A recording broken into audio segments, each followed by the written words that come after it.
Hello everybody, Namaskar to all of you. Again, I am coming back to my channel Asit Government Rule Guru. Today, I will discuss about leave travel concession. It is according to 7th Pay Commission. It would be very useful for government employees, and also it would be very useful for the teachers, those who are preparing for the principal examination. If you have not subscribed my channel, please subscribe my channel Asit Government Rule Guru.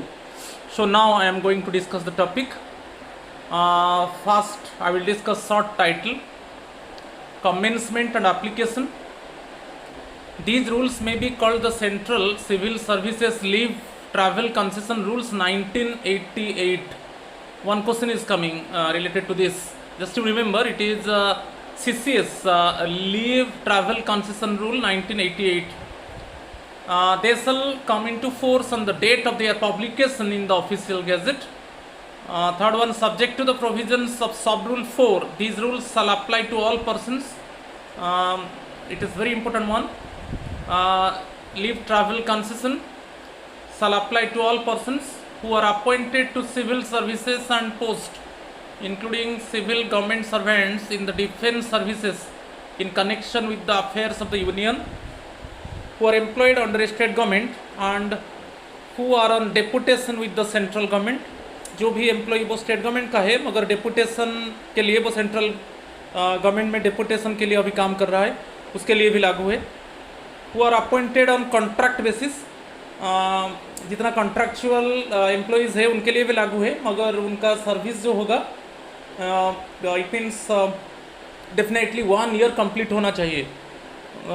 Who are री employed after their retirement, retirement के बाद कोई government employees को री employment मिलता है तो उसके लिए भी लीव ट्रैवल कंसेशन लागू होगा. These rules shall not apply to government servants not in whole time employment, persons in casual and daily rated employment, persons paid from contingencies, members of the armed forces, local recruits in Indian missions abroad, and persons eligible to any other form of travel concession available during leave or otherwise. ये बहुत important है, उसको remember करना है. अभी हम eligibility को जाएंगे. Any employee including those appointed on contract basis and those re-employed after retirement who has completed 1 year of continuous service on the date of journey is eligible for LTC, leave travel concession for himself and his family. बहुत important है. The employee should have completed 1 year continuous service on the date of journey. जब journey LTC के लिए जब journey start होगा तब 1 year continuous service complete होने के बाद तब employee himself and his family के लिए LTC leave travel concession rule apply होगा, और कॉन्ट्रैक्चुअल वर्कर्स के लिए अप्लाई होगा, और जो भी एम्प्लॉयज़ बेसिकली रिटायरमेंट के बाद उनको फिर गवर्नमेंट में जॉब मिलता है उनके लिए भी लागू होगा. मगर यहाँ पर एक बहुत इंपॉर्टेंट क्वेश्चन में आता है, after 1 year of continuous service. Next one, period of unauthorized absence under Fundamental Rule 17A, FR 17A is treated as break-in service and will not count for calculating continuous service unless condoned by competent authority. एक dies on unauthorised absence case में जो FR 17A में है, मेरा video मेरा channel में जाइए, मेरा प्लेलिस्ट में पड़ा है डाइज ऑन और अनऑथराइज्ड एब्सेंस.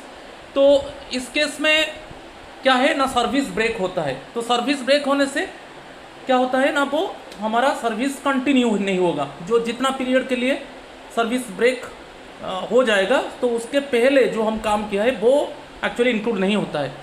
तो यहाँ पर क्या है, जैसे फॉर LTC के लिए the employee should have completed 1 year continuous service. Then other rules है जो ब्लॉक्स के बारे में मैं डिस्कस करूँगा. मगर in case of unauthorised absence under FR 17A यहाँ पर सर्विस ब्रेक होता है तो कंटिन्यूस सर्विस में इंक्लूड नहीं होता है, और जब तक ये कॉम्पिटेंट अथॉरिटी के द्वारा कंडोन नहीं किया गया है. तो ये बहुत इंपॉर्टेंट है. In the case of suspended officials, the concession is admissible only to his family members. जो सस्पेंडेड ऑफिशियल्स है उनका फैमिली मेंबर्स को एलटीसी मिलेगा, मगर सस्पेंडेड ऑफिशियल्स को एलटीसी नहीं मिलेगा, क्योंकि हम जानते हैं कि एलटीसी हमको लीव लेना है, कोई भी लीव में हमको एलटीसी मिलता है। तो यहाँ पर सस्पेंडेड ऑफिशियल्स को कोई भी लीव नहीं मिलेगा। ओके, चाहे casual leave, special casual leave, on leave, उनको कोई लीव नहीं मिलेगा। तो इसके लिए सस्पेंडेड ऑफिशियल्स के लिए ओनली उनका फैमिली मेंबर्स एलटीसी के लिए एप्लीकेबल है। देन बहुत इंपॉर्टेंट है, क्योंकि हम जानते हैं कि both the employee and his और her family eligible for leave travel concession. तो family for the purpose of LTC means with effect from 1st October 98. First one spouse, the dependency condition does not apply on spouse. तो यहाँ पर spouse eligible है LTC के लिए। Two surviving unmarried children और step children wholly dependent on the employee whether or not residing with the employ. तो to surviving unmarried children और step children वो भी एलिजिबल है, वो एम्प्लॉय के ऊपर डिपेंड करते हैं। वो एम्प्लॉय के साथ रहते हैं कि नहीं वो अलग बात है, मगर टू सर्वाइविंग अनमैरिड चिल्ड्रन और स्टेप चिल्ड्रन को भी एलटीसी मिलेगा। मैरिड डॉटर्स, डाइवोर्स्ड, अबंडन्ड और separated from their husbands and widowed daughters and residing with and wholly dependent on the employee. Parents or and or stepmother and or stepfather wholly dependent on the employee. Parents और stepmother and stepfather वो भी eligible है, मगर वो employ के ऊपर वो depend करेंगे। तो unmarried minor brothers, okay, major brothers नहीं है, अनमैरिड माइनर ब्रदर्स। तो यहाँ पर क्वेश्चन आता है unmarried minor brothers and unmarried और डाइवोर्स्ड, अबंडन्ड और सेपरेटेड फ्रॉम देयर हस्बैंड्स और widowed sisters residing with and wholly dependent on the employee provided their father is either not alive or himself dependent on the employee. तो ये सब family members okay eligible है LTC के लिए। इसको थोड़ा ध्यान देना है, because many times questions are coming related to the family options given, so just you remember. Clear? Notes with effect from 1st September 2008, a person is said to be wholly dependent if his income from all sources does not exceed the amount of minimum pension in government, that is to say rupees 9,000 and dearness relief thereon.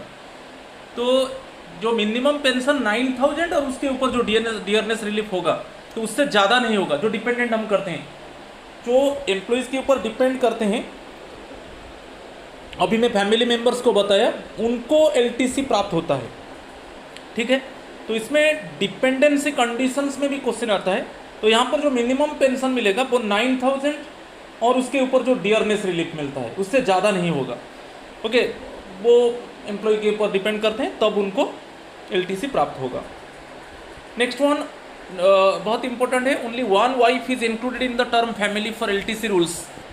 However, if a government servant has 2 legally wedded wives and the second marriage is with the specific permission of the government, the second wife shall also be included in the definition of family.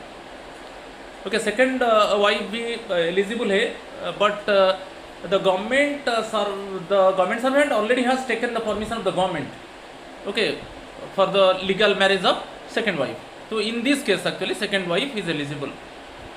Next one, where the number of children exceeds 2 as a result of second child birth resulting in multiple births. हम जानते हैं first two child के लिए हमको it means first two child LTC के लिए eligible है, मगर कभी ट्विंस और मल्टीपल हो जाते हैं वो चाइल्ड, वो भी होना चाहिए। तो सेकेंड बर्थ में कभी ट्विंस जन्म लेते हैं तो वो भी एलटीसी के लिए एलिजिबल है, क्योंकि वहाँ पर मोर देन 2 चाइल्ड हो जाता है। It is not necessary for the parents or step parents or spouse or children to reside with the government servant so as to be eligible for the concession. The concession in their case shall however be restricted to the actual distance travelled or the distance between the headquarters of the government servant and the hometown or place of visit, whichever is less. ये बहुत important है कि ये it is not necessary that the family members should have reside with the government employee. Government employee के साथ वो रहना चाहिए। ओके, वो फैमिली मेम्बर्स अदर जगह में रह सकते हैं, वो भी एलिजिबल है एलटीसी के लिए। तो इस केस में जो रीइम्बर्स होगा जो अमाउंट, वो क्या होना चाहिए सभी समय, वो रिस्ट्रिक्ट रहेगा from headquarter of the employee to home town और विजिटिंग प्लेस। ओके, जो भी खर्च होगा उससे कम होना चाहिए और उससे इक्वल होना चाहिए, उससे ज़्यादा नहीं होना चाहिए। जो भी रीइम्बर्स अमाउंट होगा वो headquarter of the employee to home town और एनी विजिटिंग प्लेस, तो उसके बीच में होना चाहिए, उससे कम होना चाहिए। ओके, और उससे समान होना चाहिए, उससे ज़्यादा नहीं होगा। The children of sisters who are divorced, abandoned, separated from their husbands or widowed are not included in the term family। हम जानते हैं कि sisters who are divorced, abandoned, separated from their husbands और widowed, ओके, वो depend करते हैं employee के ऊपर, वो एलिजिबल है। मगर children of sisters, okay, they are not eligible for LTC. फिर हम रेलवे एम्प्लॉयज़ के लिए जाएंगे। Railway employees and employees whose spouses are railway servants are also allowed the facility of LTC in lieu of they are free passes on the following conditions. जैसे कभी कभी क्या होता है ना, रेलवे एम्प्लॉयज़ और स्पाउस कभी कभी रेलवे सर्वेंट होते हैं, तो उनको पास मिलता है, तो वो पास को सरेंडर करेंगे तो 4 इयर्स में उनको एक बार ऑल इंडिया एलटीसी मिलेगा। ओके, ऑल इंडिया कोई भी जगह को ऑल इंडिया में जाने के लिए उनको एलटीसी प्राप्त होगा, मगर उनको जो फ्री पास मिलता है उसको वो सरेंडर करना चाहिए। No home town LTC will be admissible to railway employees. Railway employees को होम टाउन एलटीसी नहीं है, only all India LTC will be granted once in 4 years. Only all India LTC मिलता है 4 साल में एक बार। For the grant of LTC all passes for the current year will have to be surrendered. Okay, जिस year में all India LTC लेना है उस ईयर में जो भी पास मिला है उसको सरेंडर किया जाएगा।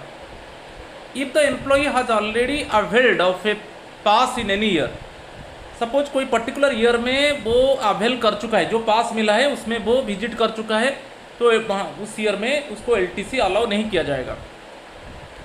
If both spouses are railway servants, then surrender of passes of any one of them will suffice। यदि both husband wife और रेलवे सर्वेंट्स होते हैं तो उनमें से एक क्या करेगा ना, पास को सरेंडर करेगा। Okay, next, when both husband and wife are central government servants, यदि both husband and wife central government servants है तो उनको कैसे एलटीसी प्राप्त होगा उसको हम डिस्कस करेंगे। They can declare separate hometowns independently। Okay, both husband and wife, each one separately they choose hometowns independently। They can claim LTC for their respective families, while the husband can claim for his parents or minor brothers or sisters. The wife can avail for her parents, minor brothers or sisters। तो यहाँ पर क्या है, दोनों husband wife central government servant है, तो दोनों के लिए ऑप्शन है, वो होम टाउन इंडिपेंडेंटली वो होम टाउन चूज करेंगे। जैसे हस्बैंड क्या करेगा, उसका पेरेंट्स माइनर ब्रदर सिस्टर्स के लिए ओके एलटीसी प्राप्त करेगा, वैसा ही वाइफ उसका पेरेंट्स के लिए माइनर ब्रदर सिस्टर्स जो भी फैमिली में डिस्कस किया वो एलटीसी प्राप्त करेगा। तो दोनों सेपरेटली होम टाउन देते हैं, तो हस्बैंड उसका फैमिली के लिए लेगा और वाइफ उसका फैमिली के लिए लेगा। Either of the parents can claim the concession for the children in a particular block. Children के लिए ओके आइदर हस्बैंड और वाइफ टेक द कंसेशन, दोनों लेंगे नहीं लेंगे, उन दोनों में से कोई एक लेगा ओके चिल्ड्रन के लिए एलटीसी कंसेशन लेगा। The husband or wife who avails LTC as a member of the family of the spouse cannot claim independently for self। यदि हस्बैंड वाइफ एक पर्टिकुलर एलटीसी में बोथ हस्बैंड वाइफ विजिट करते हैं तो उनको again independently उनको it means अलग, suppose husband job में है, बोथ हस्बैंड वाइफ जॉब में है, सपोज वाइफ भी हस्बैंड के साथ एलटीसी में गया तो वाइफ इंडिपेंडेंटली वो एलटीसी नहीं ले सकता, वाइफ का फैमिली ले सकता है मगर वाइफ नहीं ले सकता, क्योंकि वाइफ ऑलरेडी हस्बैंड का एलटीसी के साथ वो गया है, हस्बैंड के साथ गया है तो एलटीसी वो प्राप्त कर चुका है, तो ओनली वाइफ का जो फैमिली मेम्बर्स है उनको एलटीसी प्राप्त होगा, मगर वाइफ के लिए प्राप्त इंडिपेंडेंटली नहीं होगा। change of hometown, the hometown once declared and accepted by the controlling officer shall be treated as final.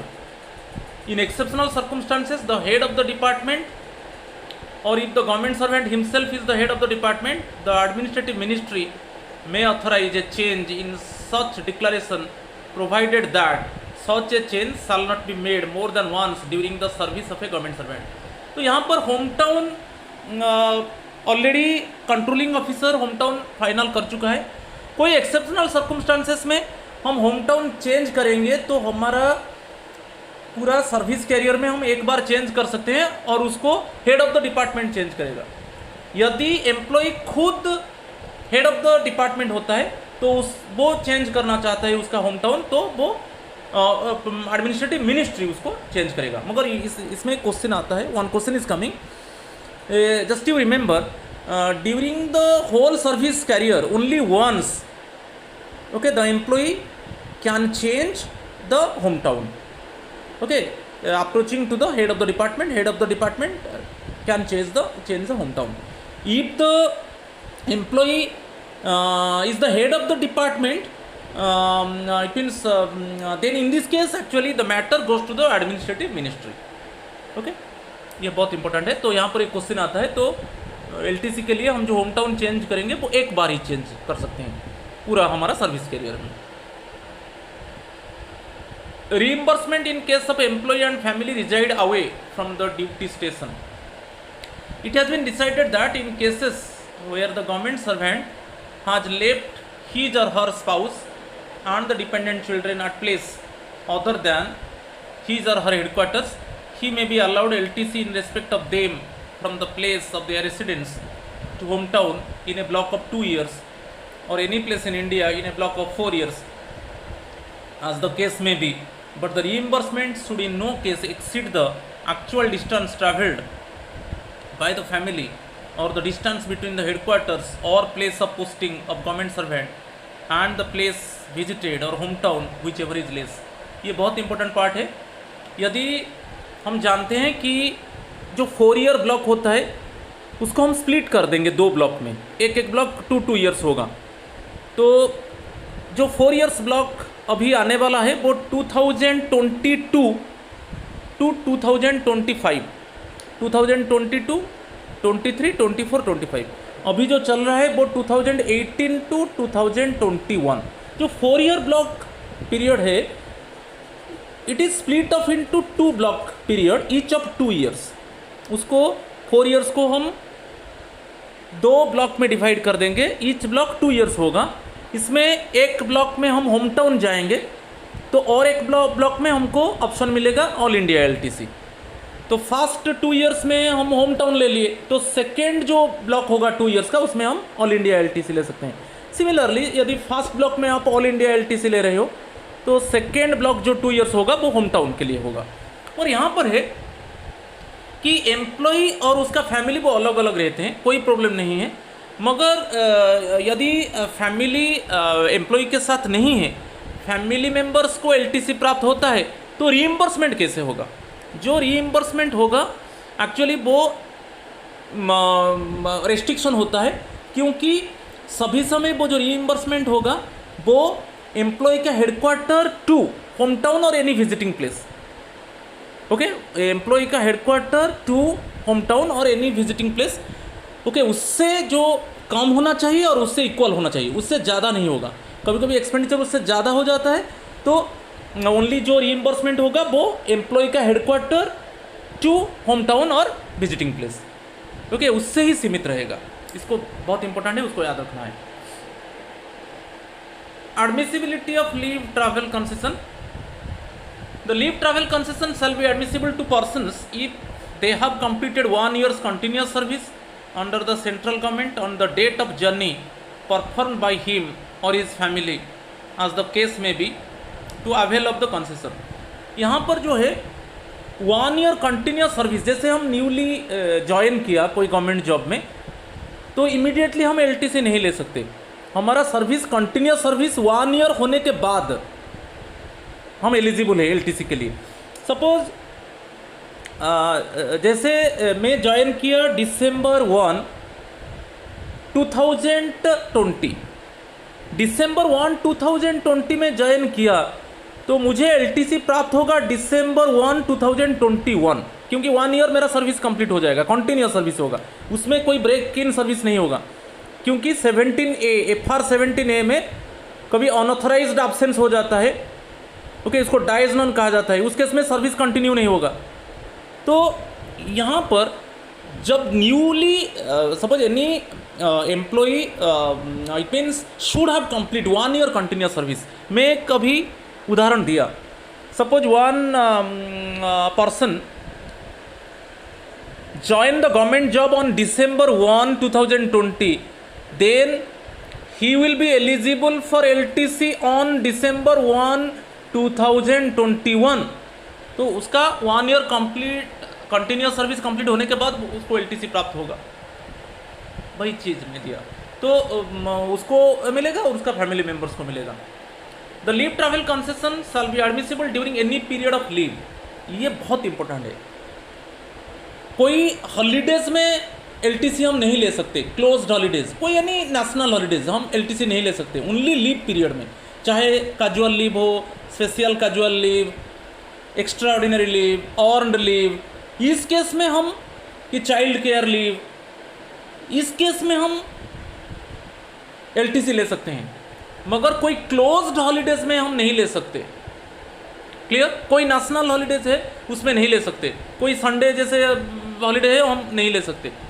Basically leave के टाइम कोई भी लीव जब हम लेते हैं उसमें हमको एलटीसी प्राप्त होगा, और कोई वैकेशन है तब हम एलटीसी ले सकते हैं। तो third point, can not be availed of during closing holidays only without taking any leave, क्योंकि क्लोजिंग हॉलीडेज में हमको लीव लेना नहीं पड़ता है, तो उस केस में हमको एलटीसी प्राप्त नहीं होगा। ये बहुत इंपॉर्टेंट है, बार बार क्वेश्चन आता है।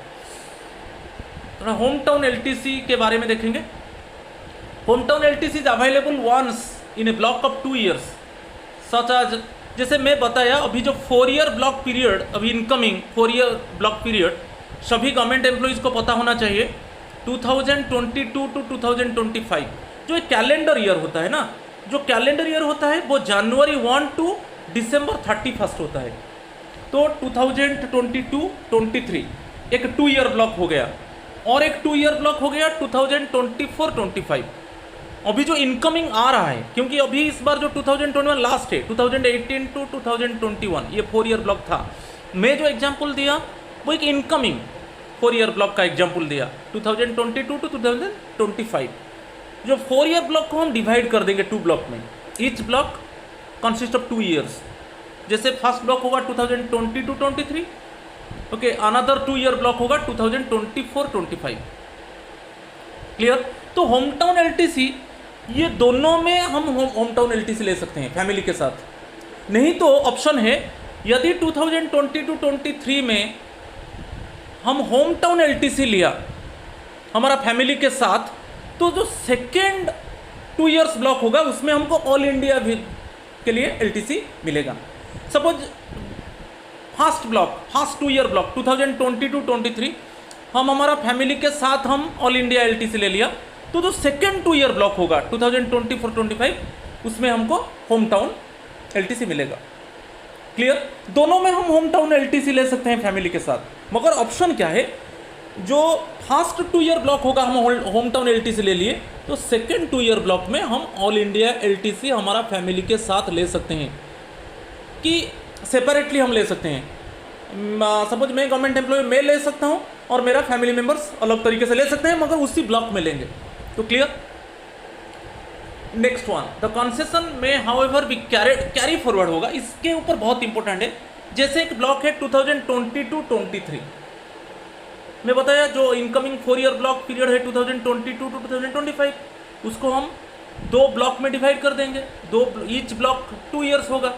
तो फर्स्ट ब्लॉक है 2022-23। Clear?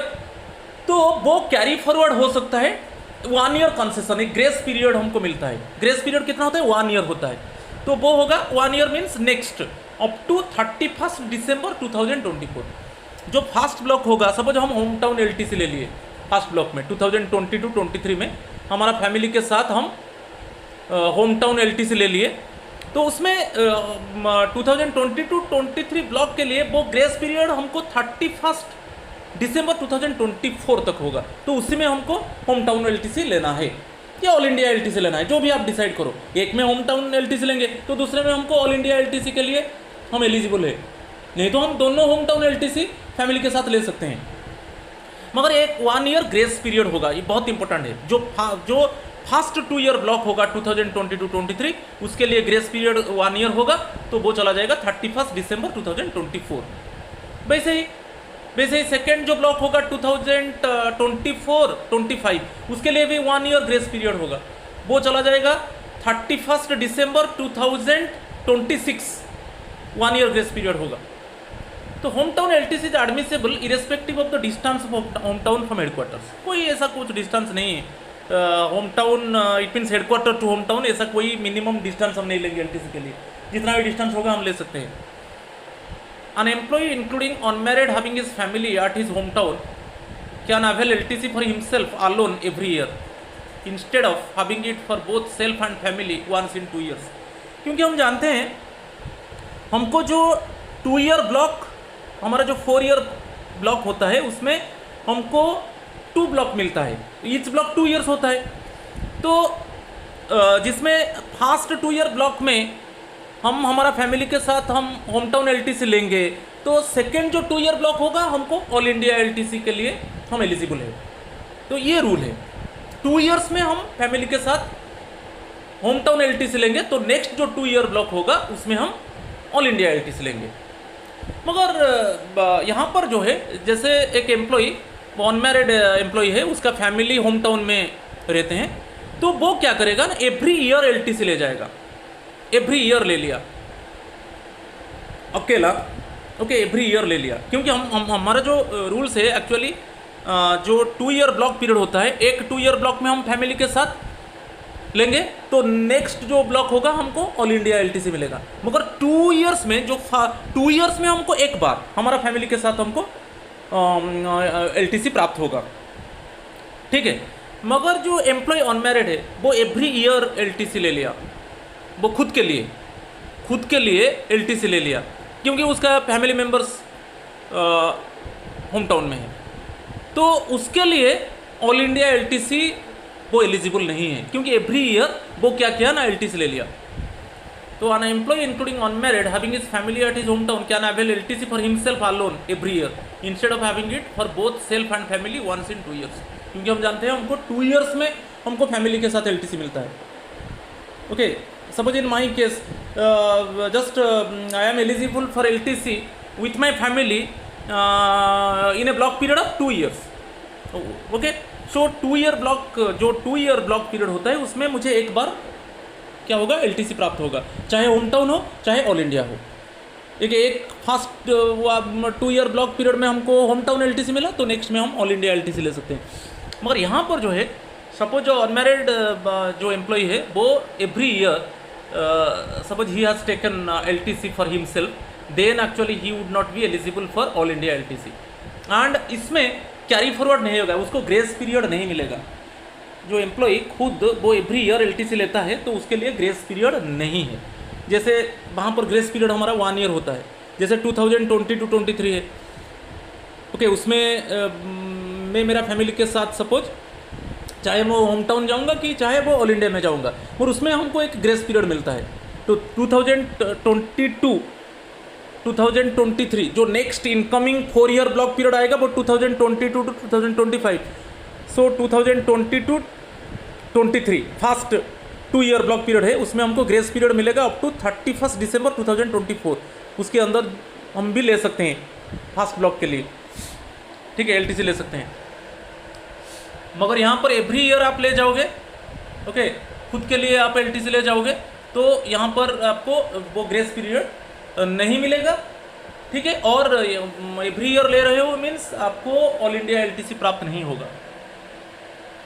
An employee and his family members may avail LTC in different groups at different times during a block of 2 years। जो 2 years एक 4 ईयर ब्लॉक होता है उसमें हमको 2 बार LTC मिलेगा एवरी 2 ईयर में, हमको और हमारा फैमिली को, तो हम सेपरेटली ले सकते हैं। ओके हमारा फैमिली मेम्बर सेपरेटली ले सकते हैं, मैं अलग तरीके से लूँगा और मेरा फैमिली अलग तरीके से ले सकते हैं, कोई प्रॉब्लम नहीं है। The journey will be counted against the block of 2 years with in which the outward journey commences even if the return journey is performed after the expiry of the set block. ये बहुत important है। एक जो block होता है suppose 2020 to 23, okay 2020 to 23 में मुझे एक LTC लेना है और ग्रेस पीरियड भी मिलता है 31 दिसंबर 2024, तो मेरा जो आउटवर्ड जर्नी उसमें होना चाहिए, मगर रिटर्न जर्नी और कोई ब्लॉक को चलाया जाएगा कोई प्रॉब्लम नहीं है, मगर मेरा आउटवर्ड जर्नी उसी में होना चाहिए। जैसे ब्लॉक आएगा अभी जो इनकमिंग आ रहा है 2020 to 23, मुझे ग्रेस पीरियड भी मिलेगा अप टू 31 दिसंबर 2024, ओके जो फर्स्ट 2 year ब्लॉक के लिए ग्रेस पीरियड मिलता है तो उसमें मैं जा सकता हूँ, उसमें मेरा आउटवर्ड जर्नी होना चाहिए। मेरा रिटर्न जर्नी नेक्स्ट ब्लॉक को चला जाएगा, कोई प्रॉब्लम नहीं, ठीक है। Family can travel in 1 or more groups but each group should complete its return journey within 6 months from the date of its outward journey. ये भी 1 mark क्वेश्चन बहुत इंपॉर्टेंट है। कभी भी हम आउटवर्ड जर्नी होता है, जैसे हमारा फैमिली मेम्बर सेपरेटली ले सकते हैं, हमारा आउटवर्ड जर्नी हुआ means within 6 months, okay हमारा रिटर्न जर्नी होना चाहिए विद इन 6 months, हमारा रिटर्न जर्नी होना चाहिए, जरूरी है। Employees whose home town and headquarters are same, जो एम्प्लॉय का होम टाउन हेडक्वार्टर सेम है उसको ओनली ऑल इंडिया LTC मिलेगा, उसको होम टाउन LTC नहीं मिलेगा।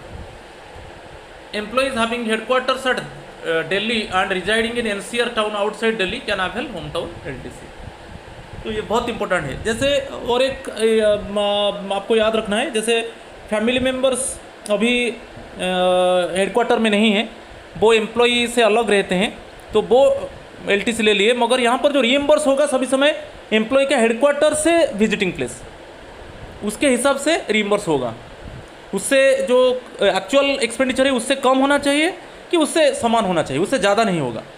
समझ में आ रहा है कि नहीं? ऑलवेज वो जो कैलकुलेट होगा एम्प्लॉय का हेडक्वार्टर टू विजिटिंग प्लेस, उसके हिसाब से एक्सपेंडिचर कैलकुलेट होगा।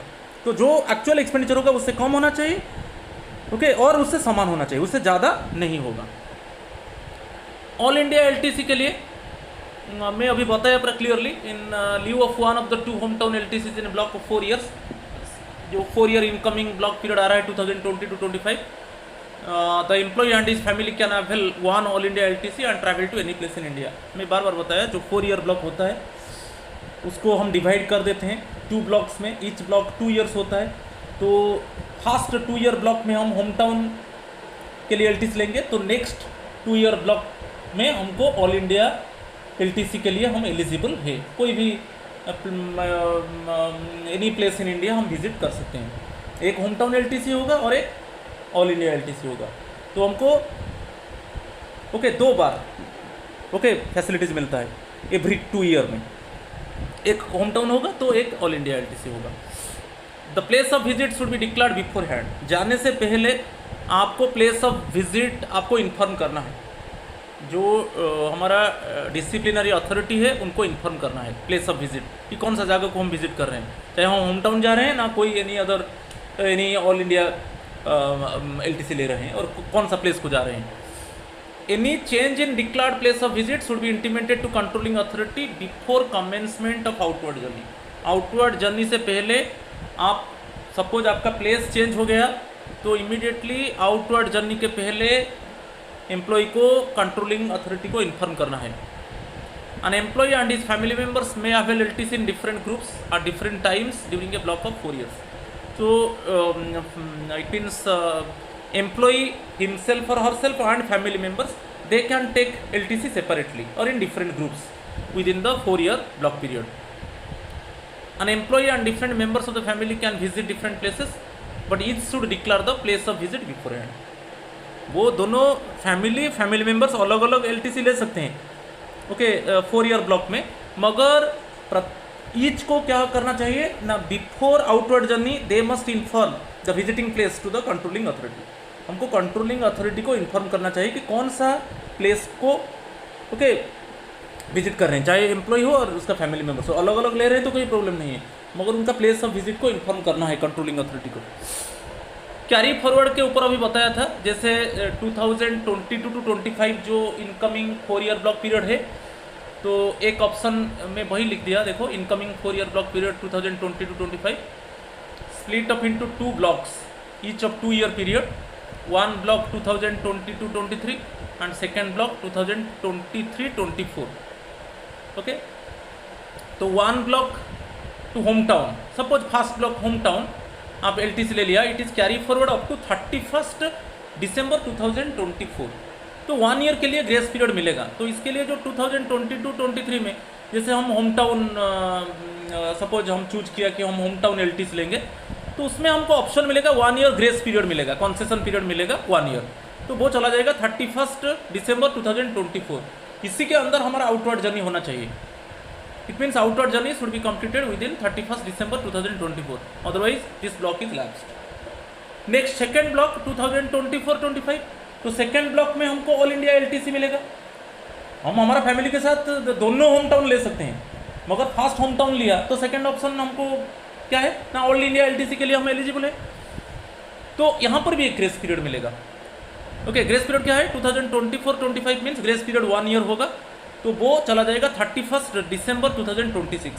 जो हम ऑल इंडिया एलटीसी लेंगे तो हमारा आउटवर्ड जर्नी 31 दिसंबर 2026 के अंदर होना चाहिए आउटवर्ड जर्नी। रिटर्न जर्नी ठीक है, नेक्स्ट ब्लॉक को चला जाएगा, कोई प्रॉब्लम नहीं, otherwise this block is lapsed. Similarly एक ऑप्शन दे दिया, सपोज वही को चेंज कर दिया, फर्स्ट ब्लॉक में हम ऑल इंडिया एलटीसी लेंगे और सेकेंड ब्लॉक में हमको होम टाउन लेंगे। तो एक 2 ईयर ब्लॉक में आप होम टाउन एलटीसी ले रहे हो आप फैमिली के साथ, तो सेकेंड जो 2 ईयर ब्लॉक होगा वो ऑल इंडिया एलटीसी के लिए आप एलिजिबल हो। होम टाउन भी ले सकते हो, दोनों होम टाउन ले सकते हो, मगर फर्स्ट होम टाउन ले रहे हैं तो सेकेंड में हमको ऑप्शन है हम ऑल इंडिया एलटीसी लेंगे, कोई भी एनी प्लेस हम विजिट कर सकते हैं।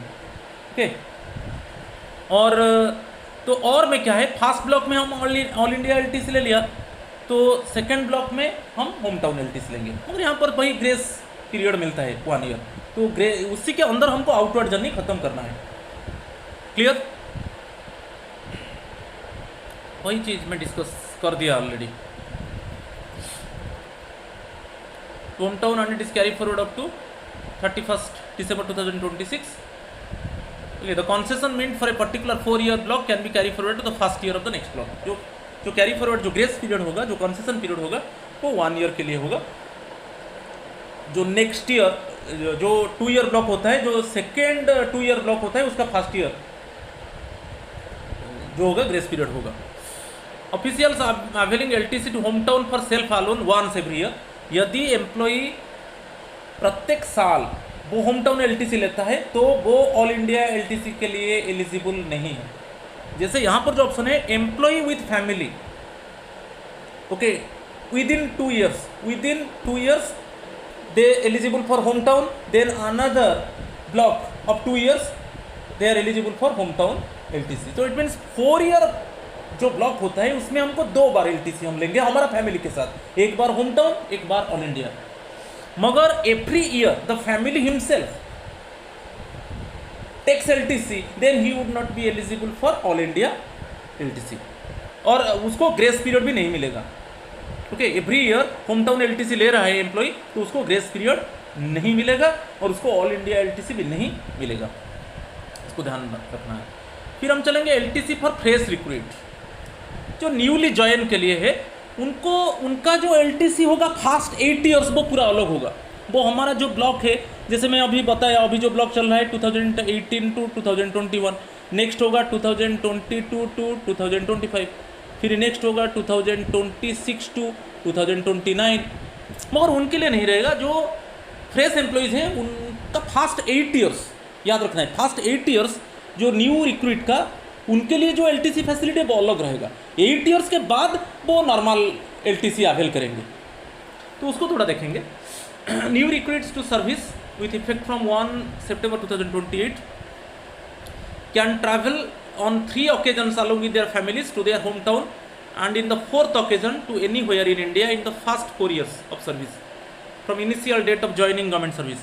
The same facility will be available in the next 4 years of service also.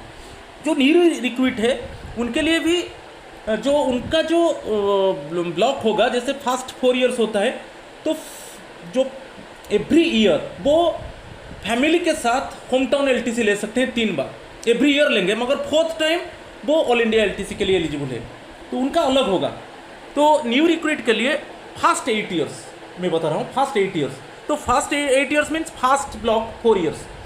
तो first block 4 years means for first 3 years the employee with his family, okay, eligible for hometown LTC. Fourth time they go for all India LTC. Similarly, next 4 years, it means 5th year, 6th year, 7th year, 5th, 6th, 7th, they are eligible for hometown LTC with family members, and 8th year they go for all India LTC. Then 8 years के बाद वो as usual normal LTC में आ जाएंगे। वो मैं discuss करूंगा example देकर, थोड़ा आगे में देखिए। If LTC is not availed in a year, प्रत्येक ईयर में उनको एलटीसी मिलता है। जैसे एवरी ईयर फर्स्ट 3 ईयर्स, जैसे न्यूली ज्वाइन जो है फर्स्ट 3 ईयर्स उसका फैमिली के साथ उसको एलटीसी मिला होम टाउन के लिए, फोर्थ ईयर उसको ऑल इंडिया।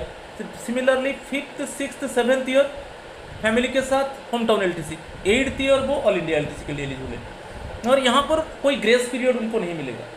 और प्रत्येक ईयर में जो एलटीसी मिलता है वो एक बार वो नहीं लेंगे वो तो लैप्स हो जाएगा, और यहाँ पर कोई ग्रेस पीरियड उनको नहीं मिलता है। LTC is not availed in a year, it shall not be carried over to next year. After initial 8 years of service LTC shall be allowed as per normal provisions. In case of home town and headquarters are same, यदि home town headquarter same हो गया, only all India LTC के लिए eligible है, तो 4th year और 8th year, 4th and 8th occasion में उनको मिलेगा। वो एग्जाम्पल में दे दूंगा, आगे में देखिए। The first 2 blocks of 4 years are apply with reference to the initial date of joining the government service, even the government servant may choose the job within the government subsequently. Job change कर सकते हो, मगर first 8 years वो count होगा, job change होगा। Okay, job change होने से कोई प्रॉब्लम नहीं है। फर्स्ट 8 years जो न्यू रिक्रूट है उनको यही रूल अप्लाई होगा। However, as per Rule 7 of CCS LTC Rules 1988, the LTC entitlement of a fresh recruit will be calculated calendar year wise. Calendar year में बताया, जैसे 1st January to 31st December, with effect from the date of completion of 1 year of regular service. 1 year regular service होना चाहिए। जब आप newly join किया, आपका service 1 year regular service, continuous service होने के बाद ओके आप LTC ले सकते हो। तो LTC blocks of 4 years in respect of fresh recruits are not same as the regular blocks like 2018 to 21, 2022 to 25। ये उनके लिए नहीं है। ये जो 4 year ब्लॉक जो पीरियड होता है वो न्यू रिक्रूट के लिए ये ब्लॉक लागू नहीं होगा। मैं बार बार बताया, जो न्यू रिक्रूट है उनको फर्स्ट 8 years उनको जो LTC प्राप्त होगा वो इससे डिफरेंट होगा। A fresh recruit who joins the government service on 31st December of any year will be eligible for LTC with effect from 31st December of next year। जैसे 31st December, suppose एक fresh recruit 31st December 2020 में join किया, तो वो LTC के लिए 31st December 2021 में eligible है, क्योंकि 1 year कंटिन्यूस सर्विस कंप्लीट हो जाएगा। Since 31st December is the last date of a calendar year, his first occasion on LTC ends with that year. Hence, he may avail his first hometown LTC on the last day of that year. From next year onwards, he would be eligible for the remaining 7 LTCs. अभी मैं example में उसको explain करूँगा। ये जो बताया अभी एक एग्जाम्पल में उसको एक्सप्लेन करूँगा। इलस्ट्रेशन 1, ये बहुत इंपॉर्टेंट है। अन एम्प्लॉय जॉइन्स द, जो न्यू रिक्रूट है ये बहुत इंपॉर्टेंट है। एग्जाम्पल कैसे एलटीसी कैलकुलेट होता है वो इजीली प्राप्त करेंगे। तो basically for the new recruits they must know, it means for them actually how can the LTC is calculated. So this illustration is very important one. An employee joins the government service on 31st December 2020. As per the CCS LTC rules, he will become eligible for LTC with effect from 31st December 2021। अभी मैं बताया, after completion of 1 year continuous service. यदि कोई new recruit वो 31st December 2020 में join किया, तो वो LTC के लिए एलिजिबल है 31st December 2021 में, क्योंकि उसमें क्या होगा ना, उसका जो सर्विस होगा 1 year कंटिन्यूस सर्विस होना चाहिए। तो कंप्लीट हो गया after completion of 1 year of regular service. तो ये कैसे कैलकुलेट होगा, जैसे ये मैं पूरा दे दिया फास्ट, उनको कैसे फास्ट 8 ईयर्स में कैसे एलटीसी मिलेगा पूरा दे दिया। तो वो ये जो एग्जाम्पल में वो 31 दिसंबर 2020 में 31 दिसंबर 2020 में ज्वाइन किया, तो एलटीसी के लिए वो कब एलिजिबल है 31 दिसंबर 2021। तो 31 दिसंबर 2021 मीन्स वो कैलेंडर ईयर का लास्ट डे है। मैं बार बार बताया जो कैलेंडर ईयर कैसे कैलकुलेट होता है, जनवरी 1 टू 31 दिसंबर। तो ये कैलेंडर ईयर का 2021 का लास्ट डेट है। ठीक है, तो इस डेट में वो एलिजिबल है। क्लियर, उसका फैमिली के साथ होम टाउन एलटीसी के लिए एलिजिबल है।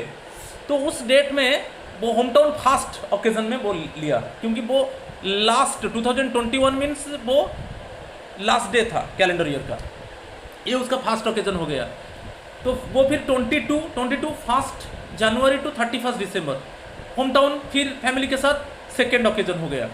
फिर 1 जनवरी 2023 टू 31 दिसंबर 2023 के लिए फिर होम टाउन हो गया, थर्ड ओकेजन। तो first 3 occasions home town LTC with family members.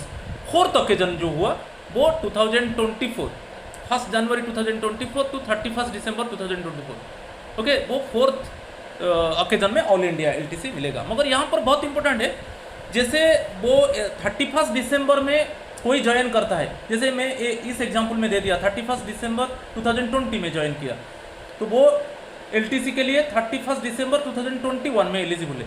मगर 2021 के लिए 31 जो दिसंबर है वो लास्ट कैलेंडर ईयर डेट है। तो फर्स्ट ओकेजन आप यहाँ पर होम टाउन एलटीसी वो न्यू रिक्रूट जो न्यू एम्प्लॉय है वो नहीं लिया, वो लैप्स हो जाएगा, क्योंकि एक ही दिन।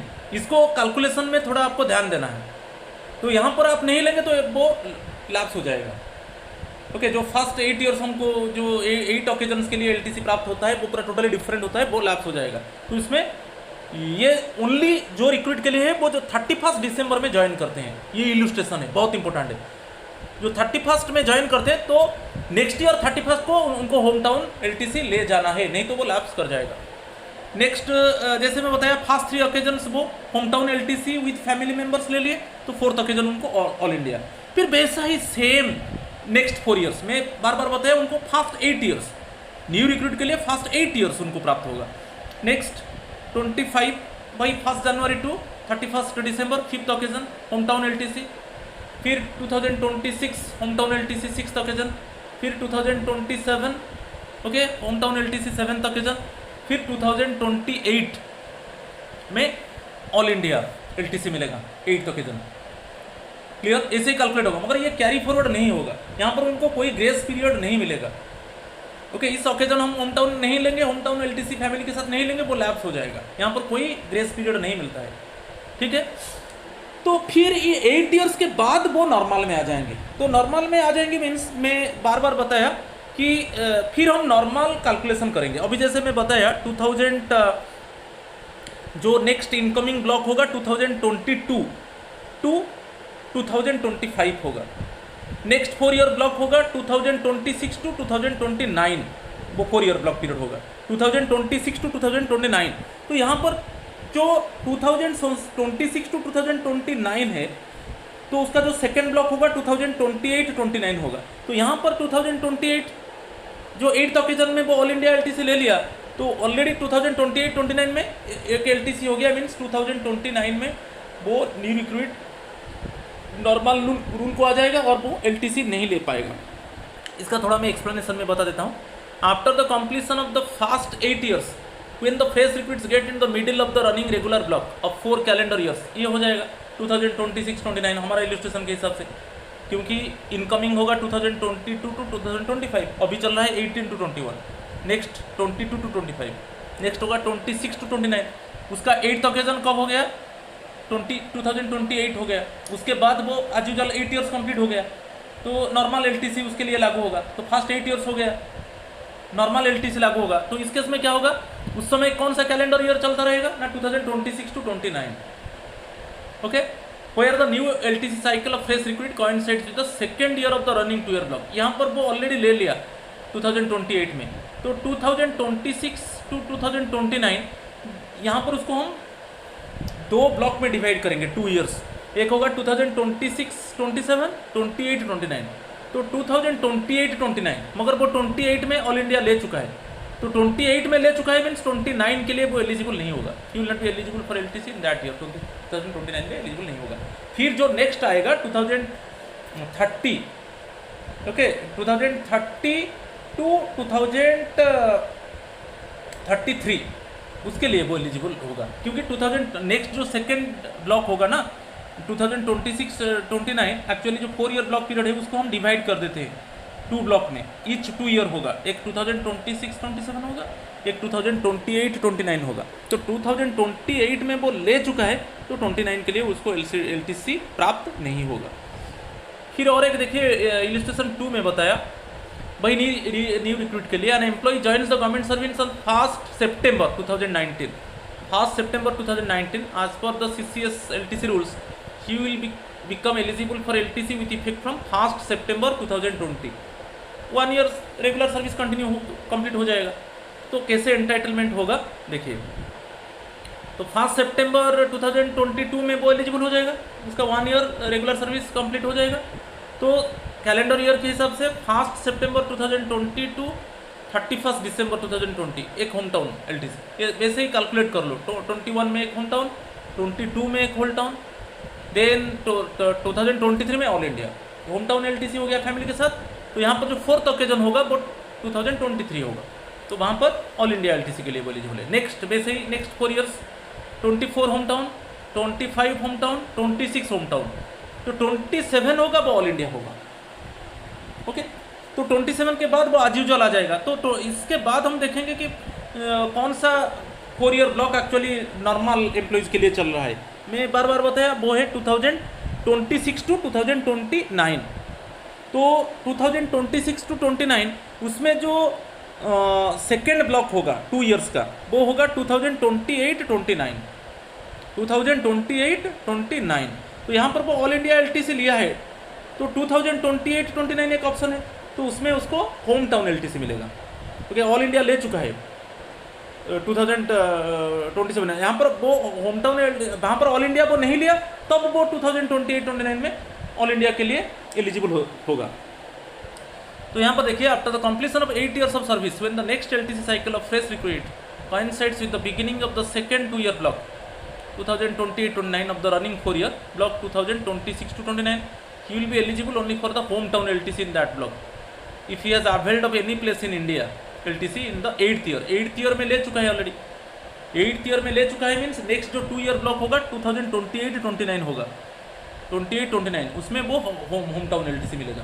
मगर यहाँ पर वो ऑल इंडिया एलटीसी नहीं लिया, तब 28-29 में उसको होम टाउन मिलेगा, क्योंकि एज यूजुअल में आप जानते हैं एक होम टाउन होगा तो एक ऑल इंडिया होगा। तो यहाँ पर 2026-27 जैसे 27 में ऑल इंडिया मीन्स 28-29 में एक ऑप्शन है, तो 28-29 में उसको होम टाउन एलटीसी मिलेगा फैमिली के साथ, ठीक है, क्योंकि वो नॉर्मल में आ जाएगा। सपोज 8th ओकेजन में ऑल इंडिया वो स्किप किया है, तब 2028-29 में उसका फैमिली के साथ वो ऑल इंडिया जा सकता है, ठीक है। In case the fresh recruit forgoes his 8th year LTC, then he has a choice to avail either any place in India or hometown LTC in the following 2 year block। तो वो choose कर सकता है, already मैं explain कर चुका हूँ। Next LTC to a newly married husband of a female government servant when a female government servant proceeds to her hometown availing of the leave travel concession and gets married in the hometown। Suppose एक female government servant वो छुट्टी लेकर home town गया और वहाँ पर उसका शादी हो गया, उसका मैरिज हो गया, तो जब वो रिटर्न करेंगे तो उसका हस्बैंड के साथ वो रिटर्न करेगा, तो उस केस में उसका हस्बैंड को भी एलटीसी प्राप्त होगा। और एक बार बता रहा हूँ, जो फीमेल गवर्नमेंट सर्वेंट वो छुट्टी लेकर लीव लेकर वो होम टाउन गया मैरिज के लिए, वहाँ पर मैरिज होने के बाद क्योंकि एलटीसी दोनों मिलता है टू एंड फ्रो, जाने का आने का मिलता है, तो अब वो छुट्टी ले लिया, होम टाउन चला गया, होम टाउन जाने के बाद उसका मैरिज हो गया। जो रिटर्न जर्नी होगा, रिटर्न जर्नी में वो उसका हस्बैंड के साथ आया हेडक्वार्टर को, तो उसका हस्बैंड को रिटर्न जर्नी के लिए उसका हस्बैंड को वो एलटीसी मिलेगा। ओके, तो फॉरवर्ड जर्नी में फीमेल गवर्नमेंट सर्वेंट को मिलेगा, मगर रिटर्न समय वो उसका हस्बैंड के साथ आया तो उसका हस्बैंड को रिटर्न जाने के लिए एलटीसी प्राप्त होगा, वही चीज़। When a female government servant proceeds to her hometown availing of the leave travel concession and gets married in the hometown, LTC may be allowed also to the husband of the female government servant for the journey performed by him from the hometown to the headquarters of the female government servant. तो यहाँ पर forward journey में female government servant को मिलेगा, मगर return journey में दोनों को मिलेगा। कि वहाँ पर सपोज रिटर्न जर्नी में वो उसका हस्बैंड के साथ हेडक्वार्टर आ रहा है, तो रिटर्न जर्नी के लिए उसका हस्बैंड को भी एलटीसी प्राप्त होगा। LTC not admissible on resignation, the concession will not however be admissible to a government servant who proceeds on regular leave and then resigns his post without returning to duty. Suppose कोई employee वो छुट्टी लेकर okay चला गया, मगर वहाँ पर resignation दे दिया, ओके उस केस में उसको एलटीसी प्राप्त नहीं होगा। वो छुट्टी लेकर गया, ओके मगर वो रिटर्न नहीं किया, ठीक है, वहाँ पर वो रेजिग्नेशन दे दिया, तो क्योंकि हमको ओनली लीव टाइम में भी ओनली एलटीसी हमको मिलता है, कोई क्लोजिंग हॉलीडेज में नहीं मिलता है, ओनली लीव में हमको एलटीसी मिलता है। तो कोई एम्प्लॉई छुट्टी लेकर गया, वहाँ पर एलटीसी ले लिया, मगर रेजिग्नेशन दे दिया, रिटर्न नहीं किया, तो वो एलटीसी इनवैलिड हो जाएगा। LTC to home town outside India, कभी कभी क्या है कुछ एम्प्लॉयज़ है उनका आउटसाइड इंडिया में होम टाउन है, उनको भी एलटीसी प्राप्त होगा। कैसे? ना a government servant who declares subject to the satisfaction of the controlling officer that his home town is outside India will also be entitled to the leave travel concession for visiting his home town. LTC in such a case will be limited to the fares per journey up to and from the railway station by the shortest route nearest to the hometown or the railway station for the nearest port of embarkation or disembarkation in India। यहाँ पर क्या है जो limited होगा, outside India में home town है तो India के अंदर ही उसको जो रीइंबर्समेंट मिलेगा LTC के लिए इंडिया के अंदर ही मिलेगा। सपोज कोई वो ट्रेन में गया तो उसका nearest home town, okay nearest home town के पास स्टेशन है तो विद इन इंडिया तो उसको मिलेगा। अब आउटसाइड इंडिया में वो जो भी जर्नी किया उसके लिए नहीं मिलेगा, विद इन इंडिया। सपोज जैसे जो नियरेस्ट पोर्ट है वो इंडिया के अंदर है, वहाँ पर वो गया तो उसी तक एक्चुअली एलटीसी मिलेगा। वैसा ही वो जब रिटर्न करेगा हमारा बॉर्डर क्रॉस कर जाएगा, ओके उसका कंट्री का बॉर्डर को क्रॉस करेगा और वहाँ पर जो इंडिया जो कोई भी इट मीन्स उसका जो नियरेस्ट रेलवे स्टेशन है वहाँ से वो हेडक्वार्टर आ जाएगा, वही ओनली उतना ही, ओके उसी जर्नी का ओनली रीइंबर्स होगा। तो इंडिया के अंदर जो भी रीइंबर्स होगा इंडिया के अंदर होगा, ओके उसका जो कंट्री में जो भी जर्नी होगा वो रीइंबर्स नहीं होगा, इसको ही याद रखना है। Okay those employees it means having home town in outside of India, तो basically they are getting LTC facility, but in case of reimbursement, only reimbursement is related to the journey within India, journey within India, okay outside India जो भी journey होगा उसके लिए reimbursement नहीं होगा। During leave और vacation, ये बहुत इंपॉर्टेंट है, मैं बता चुका हूँ। The leave travel concession is admissible during any period of leave including casual leave, and मैं बार बार बताया कोई भी लीव में हम एलटीसी के लिए एलिजिबल है। कोई भी क्लोजिंग हॉलीडेज में, कोई भी हॉलीडेज में हम एलटीसी नहीं ले सकते, but is not admissible if the journey is performed during holidays only, hence at least 1 day leave is required to avail LTC. 1 day leave हमको चाहिए, एटलीस्ट 1 डे चाहिए एलटीसी के लिए। तो यहाँ पर याद रखना है ओनली लीव में ही हमको एलटीसी प्राप्त होगा। Journey during vacation is allowed, कभी वैकेशन हमको मिलता है, जो वैकेशनल स्टाफ है उसमें वो एलटीसी ले सकते हैं।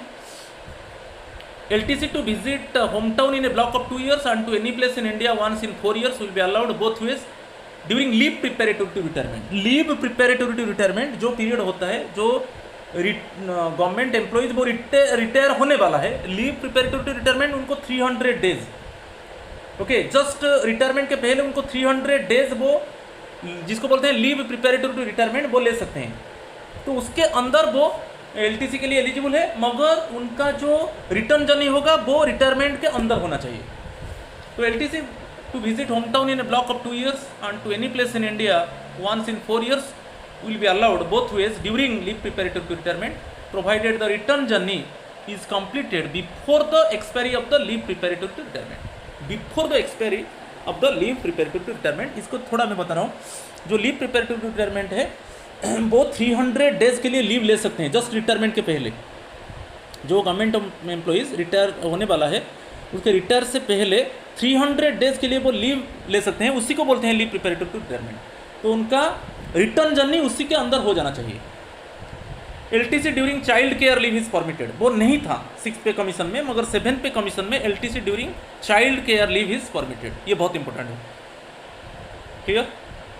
LTC सस्पेंशन टाइम में बता चुका हूँ. LTC ड्यूरिंग सस्पेंशन, तो कोई गवर्नमेंट एम्प्लॉय का सस्पेंशन हुआ है तो उसको LTC प्राप्त नहीं होगा, क्योंकि जो सस्पेंडेड पीरियड में उसको लीव नहीं मिलता है.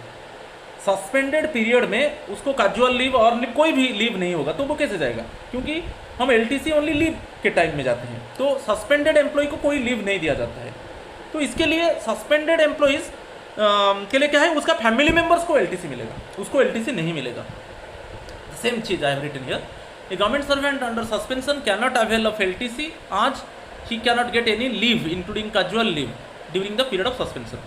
आज he continues to be in service during the period of suspension. Members of his family are entitled to LTC. Members, family members को LTC प्राप्त होगा, मगर जो सस्पेंडेड एम्प्लॉय है उसको LTC प्राप्त नहीं होगा. ये जो है admissibility of claims where the government servant residing away from the headquarters. कभी कभी क्या है, जो गवर्नमेंट सर्वेंट है वो हेडक्वार्टर में नहीं रहता है, हेडक्वार्टर के बाहर रहता है, तो वो फैमिली के साथ वो LTC लेगा, मगर उसका जो रीइंबर्समेंट होगा सभी समय क्या होगा ना, headquarter to visiting place. Headquarter to visiting place उससे एक्सपेंडिचर कम होना चाहिए और उसके साथ समान होगा, उससे ज़्यादा नहीं होगा. उससे ज़्यादा होगा तो वो कितना रीइंबर्समेंट होगा ना, हेडक्वार्टर टू विजिटिंग प्लेस और अगेन रिटर्न. तो वही चीज़ में डिस्कस किया. सभी समय जो रीइंबर्समेंट होगा वो एक लिमिट होगा. सभी समय headquarter to visiting place to and fro, जाने का और आने का. ओके, उससे ज़्यादा नहीं होगा. ठीक है. तो LTC may be allowed from the place of residence to the place of visit or home town and back to the place of residence, subject to the condition that the claim is restricted to the rail fare by the shortest direct route between the duty station and the hometown or declared place of visit, as the case may be. In such cases, the government servant should furnish the regions. मैं बार बार बताया, जो भी suppose railway journey होता है तो वहाँ पर क्या होगा, हेडक्वार्टर से बाहर है, LTC लोग कोई प्रॉब्लम नहीं है, मगर जो फेयर होगा, जो रीइंबर्समेंट होगा, वो सभी समय लिमिट होना चाहिए. हेडक्वार्टर टू विजिटिंग प्लेस उसका जो भी होगा उससे कम होना चाहिए. ओके, और उसके साथ समान होगा, उससे ज़्यादा नहीं होगा, उसके हिसाब से रीइंबर्समेंट होगा.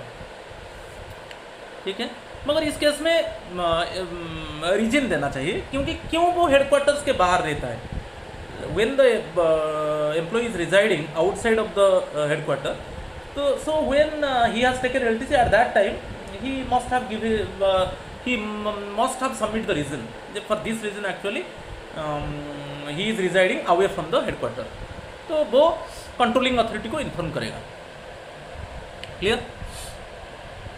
Next, LTC to the central government employees while on study leave. Study leave में भी LTC प्राप्त होगा फॉर सेल्फ.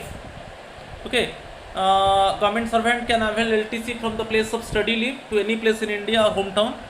सेम कंडीशन है, subject to the condition that the reimbursement of fare should be restricted to the fare admissible for travel between his headquarters station to any place in India or hometown or actual expenditure whichever is less. मैं वही बताया, self के लिए जब study leave में वो self के लिए LTC लेता है, जो भी रीइंबर्समेंट होगा वो हेडक्वार्टर टू विजिटिंग प्लेस और होम टाउन. ओके, उसको भी वही फैसिलिटी मिलेगा. 2 years में होम टाउन और 2 years में ऑल इंडिया LTC, उसको वही फैसिलिटीज मिलेगा. मगर यहाँ पर जो स्टडी लीव क्या है वो हेडक्वार्टर से आउटसाइड में है, तो जो रीइंबर्समेंट होगा वो लिमिटेड होगा. कैसे ना, हेडक्वार्टर टू जो एम्प्लॉय स्टडी लीव लिया है उसका हेडक्वार्टर टू विजिटिंग प्लेस, उसके हिसाब से उससे कम होना चाहिए, समान होना चाहिए, उससे ज़्यादा नहीं होगा. ओके, ये बहुत इंपॉर्टेंट है. Similarly family members, when the family members are staying with the government servant, at the place of study leave the reimbursement will be as indicated at a above. वही फैमिली मेम्बर्स के साथ हो जाता है, उसके हिसाब से उसको मिलेगा, कोई प्रॉब्लम नहीं है। ओके, यदि फैमिली मेम्बर्स जब वो स्टडी लीव में है मगर उसके साथ उसका फैमिली मेम्बर्स नहीं है, तो फैमिली मेम्बर्स भी सेपरेटली वो ले सकते हैं। जो एम्प्लॉय स्टडी लीव में है वो ले सकते हैं, उसका फैमिली मेम्बर्स अलग तरीके से ले सकते हैं, हम जानते हैं, क्योंकि ब्लॉक ईयर में क्या करते हैं हम अलग अलग तरीके से ले सकते हैं। Employee and family members they can separately take the LTC, no problem. मगर उसमें क्या होगा, वही जो रिइंबर्समेंट होगा वो उस तरीके से फिक्स होगा, जैसे हेडक्वार्टर टू होम टाउन और विजिटिंग प्लेस। ओके, आप कंपेयर कर दो जो expenditure home headquarter to home town और विजिटिंग प्लेस और वहाँ पर जो एक्चुअल एक्सपेंडिचर, ये सभी समय क्या है, जो कम होगा, कम मीन्स सभी समय वो क्या होना चाहिए, हेडक्वार्टर टू होम टाउन और विजिटिंग प्लेस जो भी एक्सपेंडिचर होगा उससे कम होना चाहिए, समान होना चाहिए, उससे ज़्यादा नहीं हो। ये बहुत इंपॉर्टेंट है। LTC in combination with transfer too, ये भी बहुत इंपॉर्टेंट है। हम एलटीसी ट्रांसफर के साथ कंबाइन कर सकते हैं और टूर के साथ भी कंबाइन कर सकते हैं। देखेंगे फर्स्ट ट्रांसफर के लिए देखिए, leave travel concession in combination with transfer journey. An officer going to home town on regular leave, suppose officer क्या किया, वो छुट्टी में चला गया, रेगुलर लीव लेकर होम टाउन चला गया। Okay, an officer going to home town on regular leave, तो उसके अंदर वो एलटीसी ले लिया, देन वो न्यू हेडक्वार्टर को, जो उसका ट्रांसफर हो चुका है, वो न्यू हेडक्वार्टर को जाकर ज्वाइन किया, तो हो सकता है an officer going to home town on regular leave proceeds there from on transfer to the new headquarters. तो इससे क्या होता है ना, ट्रांसफर जर्नी के साथ एलटीसी कंबाइन होगा। ओके, ऑलरेडी ट्रांसफर हो चुका है एम्प्लॉय का, वो रेगुलर लीव लेकर वो चला गया होम टाउन। ओके, उसमें एलटीसी ले लिया और वहाँ से होम टाउन से फिर वो जाकर न्यू हेडक्वार्टर में ज्वाइन किया, तो इस केस में ट्रांसफर के साथ एलटीसी कंबाइन हो सकता है। ड्यू टूर जर्नी में वैसा ही, leave travel concession in combination with tour journey, and officer proceeding with proper prior permission to home town on regular leave from a tour station and returns to headquarters direct from home town. वो क्या किया, tour station से वो permission लेके छुट्टी में आ गया home town को, छुट्टी में आ गया होम टाउन को, तो वहाँ पर होम टाउन एलटीसी मिल गया, तो होम टाउन से वो डायरेक्टली आ गया हेडक्वार्टर को, तो इसी केस में कंबाइन हो गया, टूर एंड एलटीसी कंबाइन हो गया, क्योंकि छुट्टी लेकर टूर स्टेशन से वो छुट्टी लेकर होम टाउन आ गया, तो वो एलटीसी हो गया, एलटीसी हो गया कि नहीं, तो फिर वो हेडक्वार्टर आ गया। वैसा ही रिवर्स में होगा, an officer proceeding to a tour station from home town with proper prior permission and return to headquarter there from. Okay, तो यहाँ पर क्या हुआ ना, सपोज वो ऑफिसर क्या किया ना, लीव लेकर वो होम टाउन चला गया, तो वो हो गया होम टाउन एलटीसी हो गया, और वहाँ से वो टूर स्टेशन गया। ओके, तो दोनों हो सकते हैं, टूर स्टेशन टू हेडक्वार्टर। कैसा है, टूर स्टेशन से वो लीव लेकर आ गया होम टाउन को, तो होम टाउन एलटीसी हो गया, वो फिर हेडक्वार्टर आ गया, और वैसे ही रिवर्स हो गया। सपोज वो उसको टूर में जाना है, वो क्या किया ना, हेडक्वार्टर से होम टाउन चला गया लीव में, तो वो होम टाउन एलटीसी हो गया, तो होम टाउन से वो टूर स्टेशन हो गया, तो इस तरीके से कंबाइन होता है। Child studying away, child is entitled for home town और any place in India LTC subject to the limit as per journey from headquarter to home town और एनी प्लेस इन इंडिया। तो basically LTC from headquarter to home town और any place of India and that. तो child studying away, suppose बाहर में headquarter में नहीं है, वो भी एलटीसी ले सकता है, मगर जो रीइंबर्समेंट होगा वो सभी समय हेडक्वार्टर टू होम टाउन और विजिटिंग प्लेस उसके हिसाब, उसके लिमिट के हिसाब से होगा। Next, LTC to officers of autonomous bodies deputed to central government. कोई ऑफिसर ऑफ ऑटोनोमस बॉडीज वो सेंट्रल गवर्नमेंट में डेपुटेशन में गया, तो वो भी एलटीसी अवेल कर सकता है।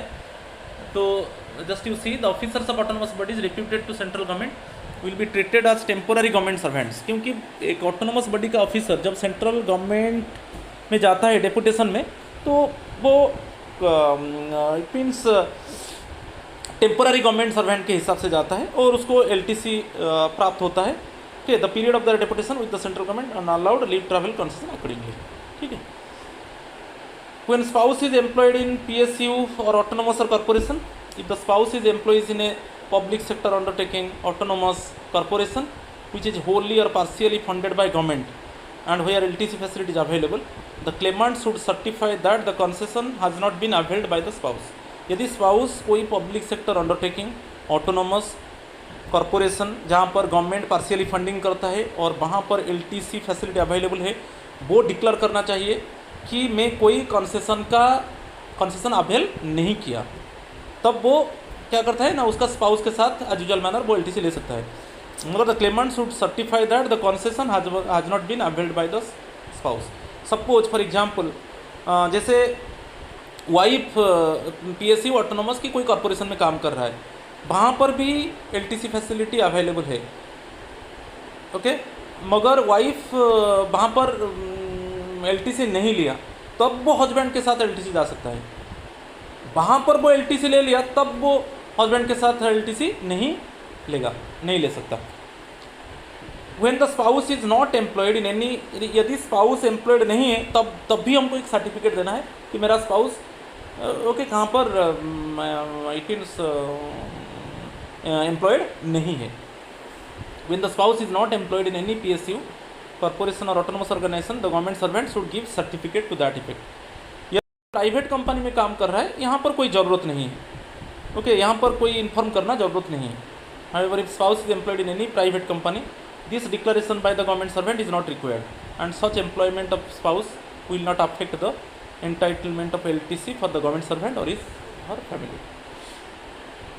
Entitlements में देखेंगे travel entitlements for the purpose of official tour और ट्रांसफ़र. ये जैसे जो एंटाइटलमेंट होता है, जो जैसा ऑफिशियल टूर ट्रांसफ़र में जो हमारा ट्रैवल अलाउंस मिलता है उसके हिसाब से होगा, और LTC will be the same. But no, यहाँ पर डेली अलाउंस, जो ट्रांसफ़र और टूर में जो डेली अलाउंस मिलता है, यहाँ पर डेली अलाउंस नहीं मिलेगा.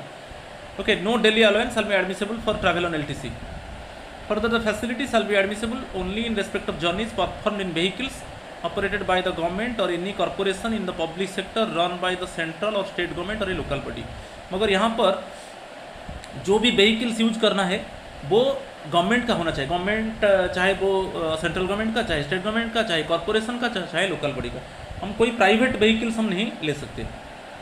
Journey by air, rail, steamer same as on tour or transfer. Just you see the travel allowance. Travel by premium trains, premium Tatkal train, Suvidha trains is now allowed on LTC. पहले allow नहीं था 6th पे में, 7th पे commission में allow है. जो तत्काल चार्जेस होगा वो भी रीइम्बर्स होगा. तत्काल charges or premium Tatkal charges shall also be admissible for the purpose of LTC. LTC journey in case of a disabled employee or family member. कोई फैमिली मेम्बर की एम्प्लॉय डिसेबल है, the head of department may allow use of own car और hire taxi for LTC journey in case of a disabled employee or family member after obtaining. कोई भी employee और उसका family member, suppose कोई disable है, वो वहाँ पर प्राइवेट ओन कार की हायर टैक्सी में उनका जर्नी को कवर करेंगे. और ये medical certificate from competent authority and undertaking from the employee that journey by authorised mode was not feasible and he actually travelled by own car और hire taxi. Okay, तो other किस में वो travel नहीं कर सकता, इसके लिए ओन कार और हायर टैक्सी को यूज़ किया.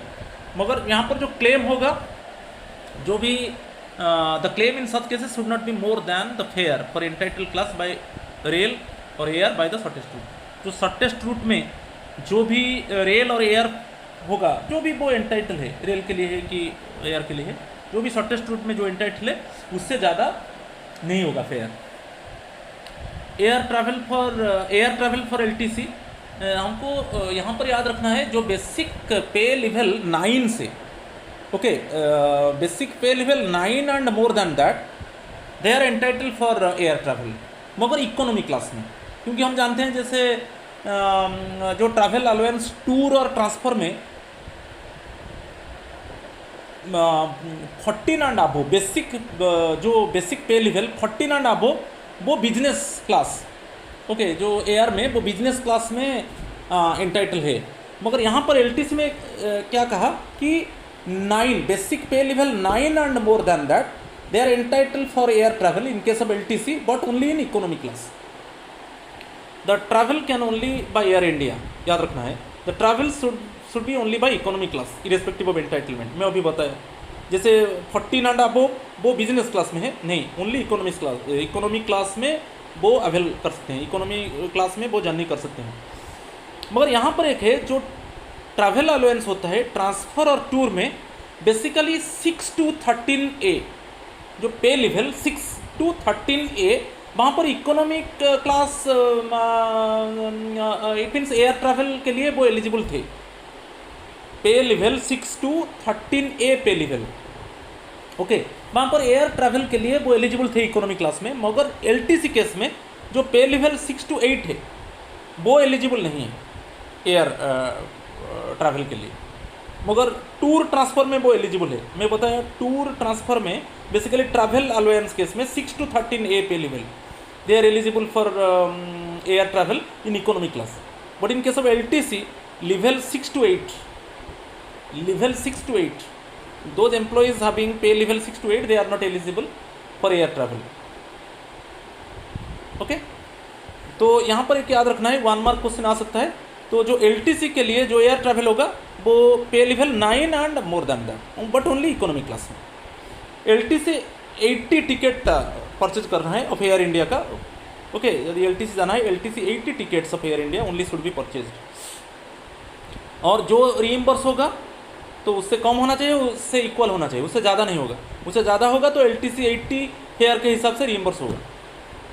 Reimbursement of air fare lower than the LTC 80 air fare of air India will also be admissible for journeys perform by Air India under LTC, as the intention is to ensure that the LTC claim should not in any case exceed LTC 80 fare of Air India. Ticket can be purchased from internet or airlines directly or authorized travel agents, Balmer Lawrie and Ashok travel and tours IRCTC, उसी में tickets को खरीदना है, okay. Restrictions of travel by Air India only need not apply to non entitled officers who travel by air and claim LTC reimbursement by entitled class of rail। जैसे बताया only air India में हम entitle है। Suppose non entitled officers जो air travel के लिए entitle नहीं है मगर एयर ट्रैवल कर लिए, उनके लिए कोई नहीं, कोई भी it means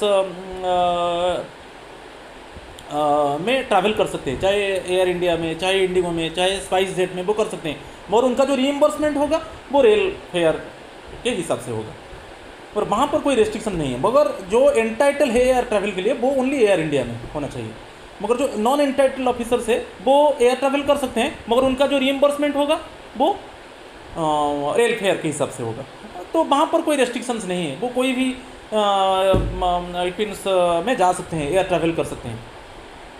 air journey by non entitle officers both national and private airlines between places connected by train is allowed, okay.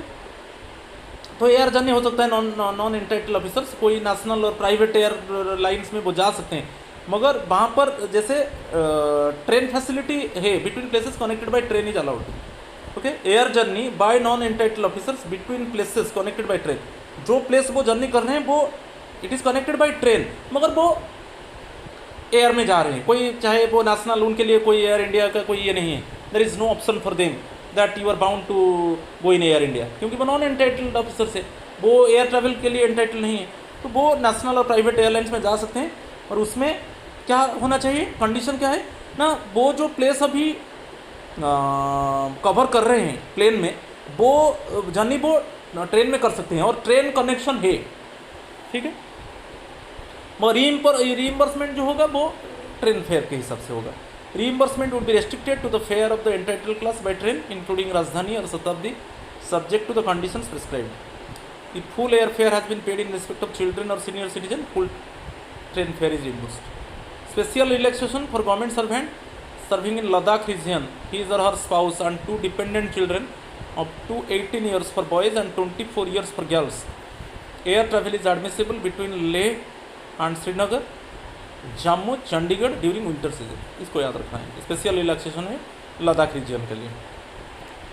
Any incidental expenses, जो भी एलटीसी जर्नी में कोई भी इंसिडेंटल एक्सपेंसेस वो रिइंबर्स नहीं होगा।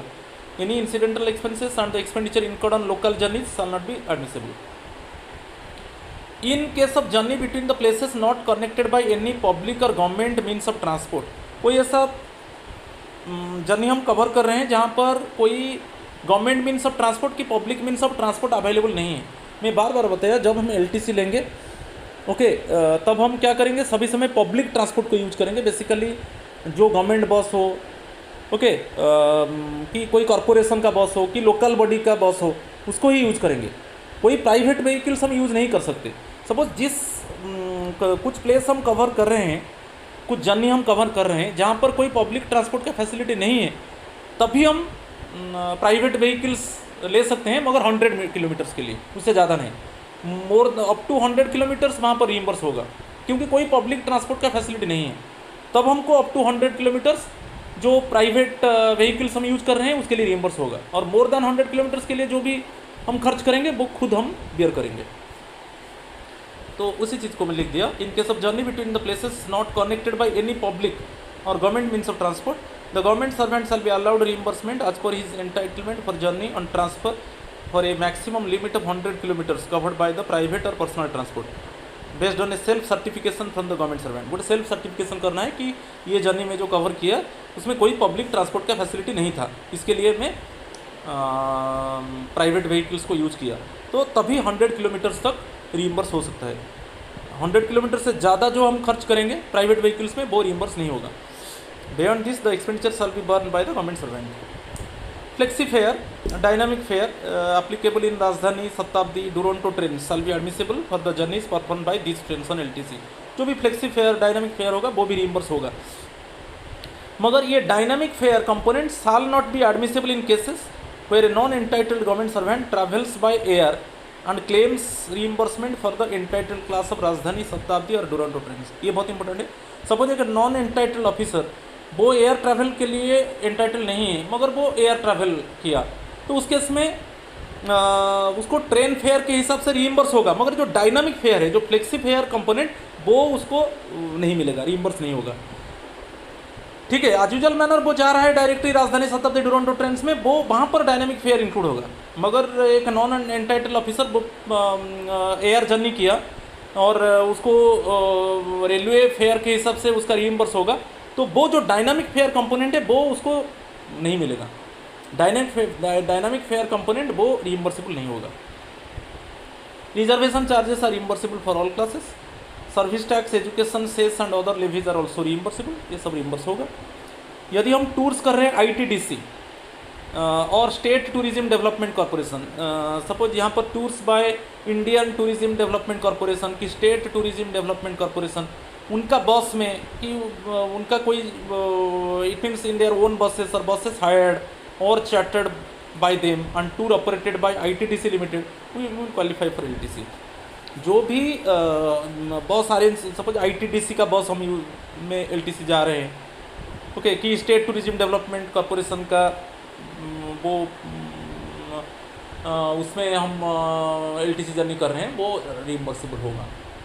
याद रखना है, ओनली ITDC और स्टेट टूरिज्म डेवलपमेंट कॉरपोरेशन का जो ओन बसेस है और बसेस हायर्ड और chartered by them, but tour actually operated by ITDC और STDC, वो क्वालिफाई होगा।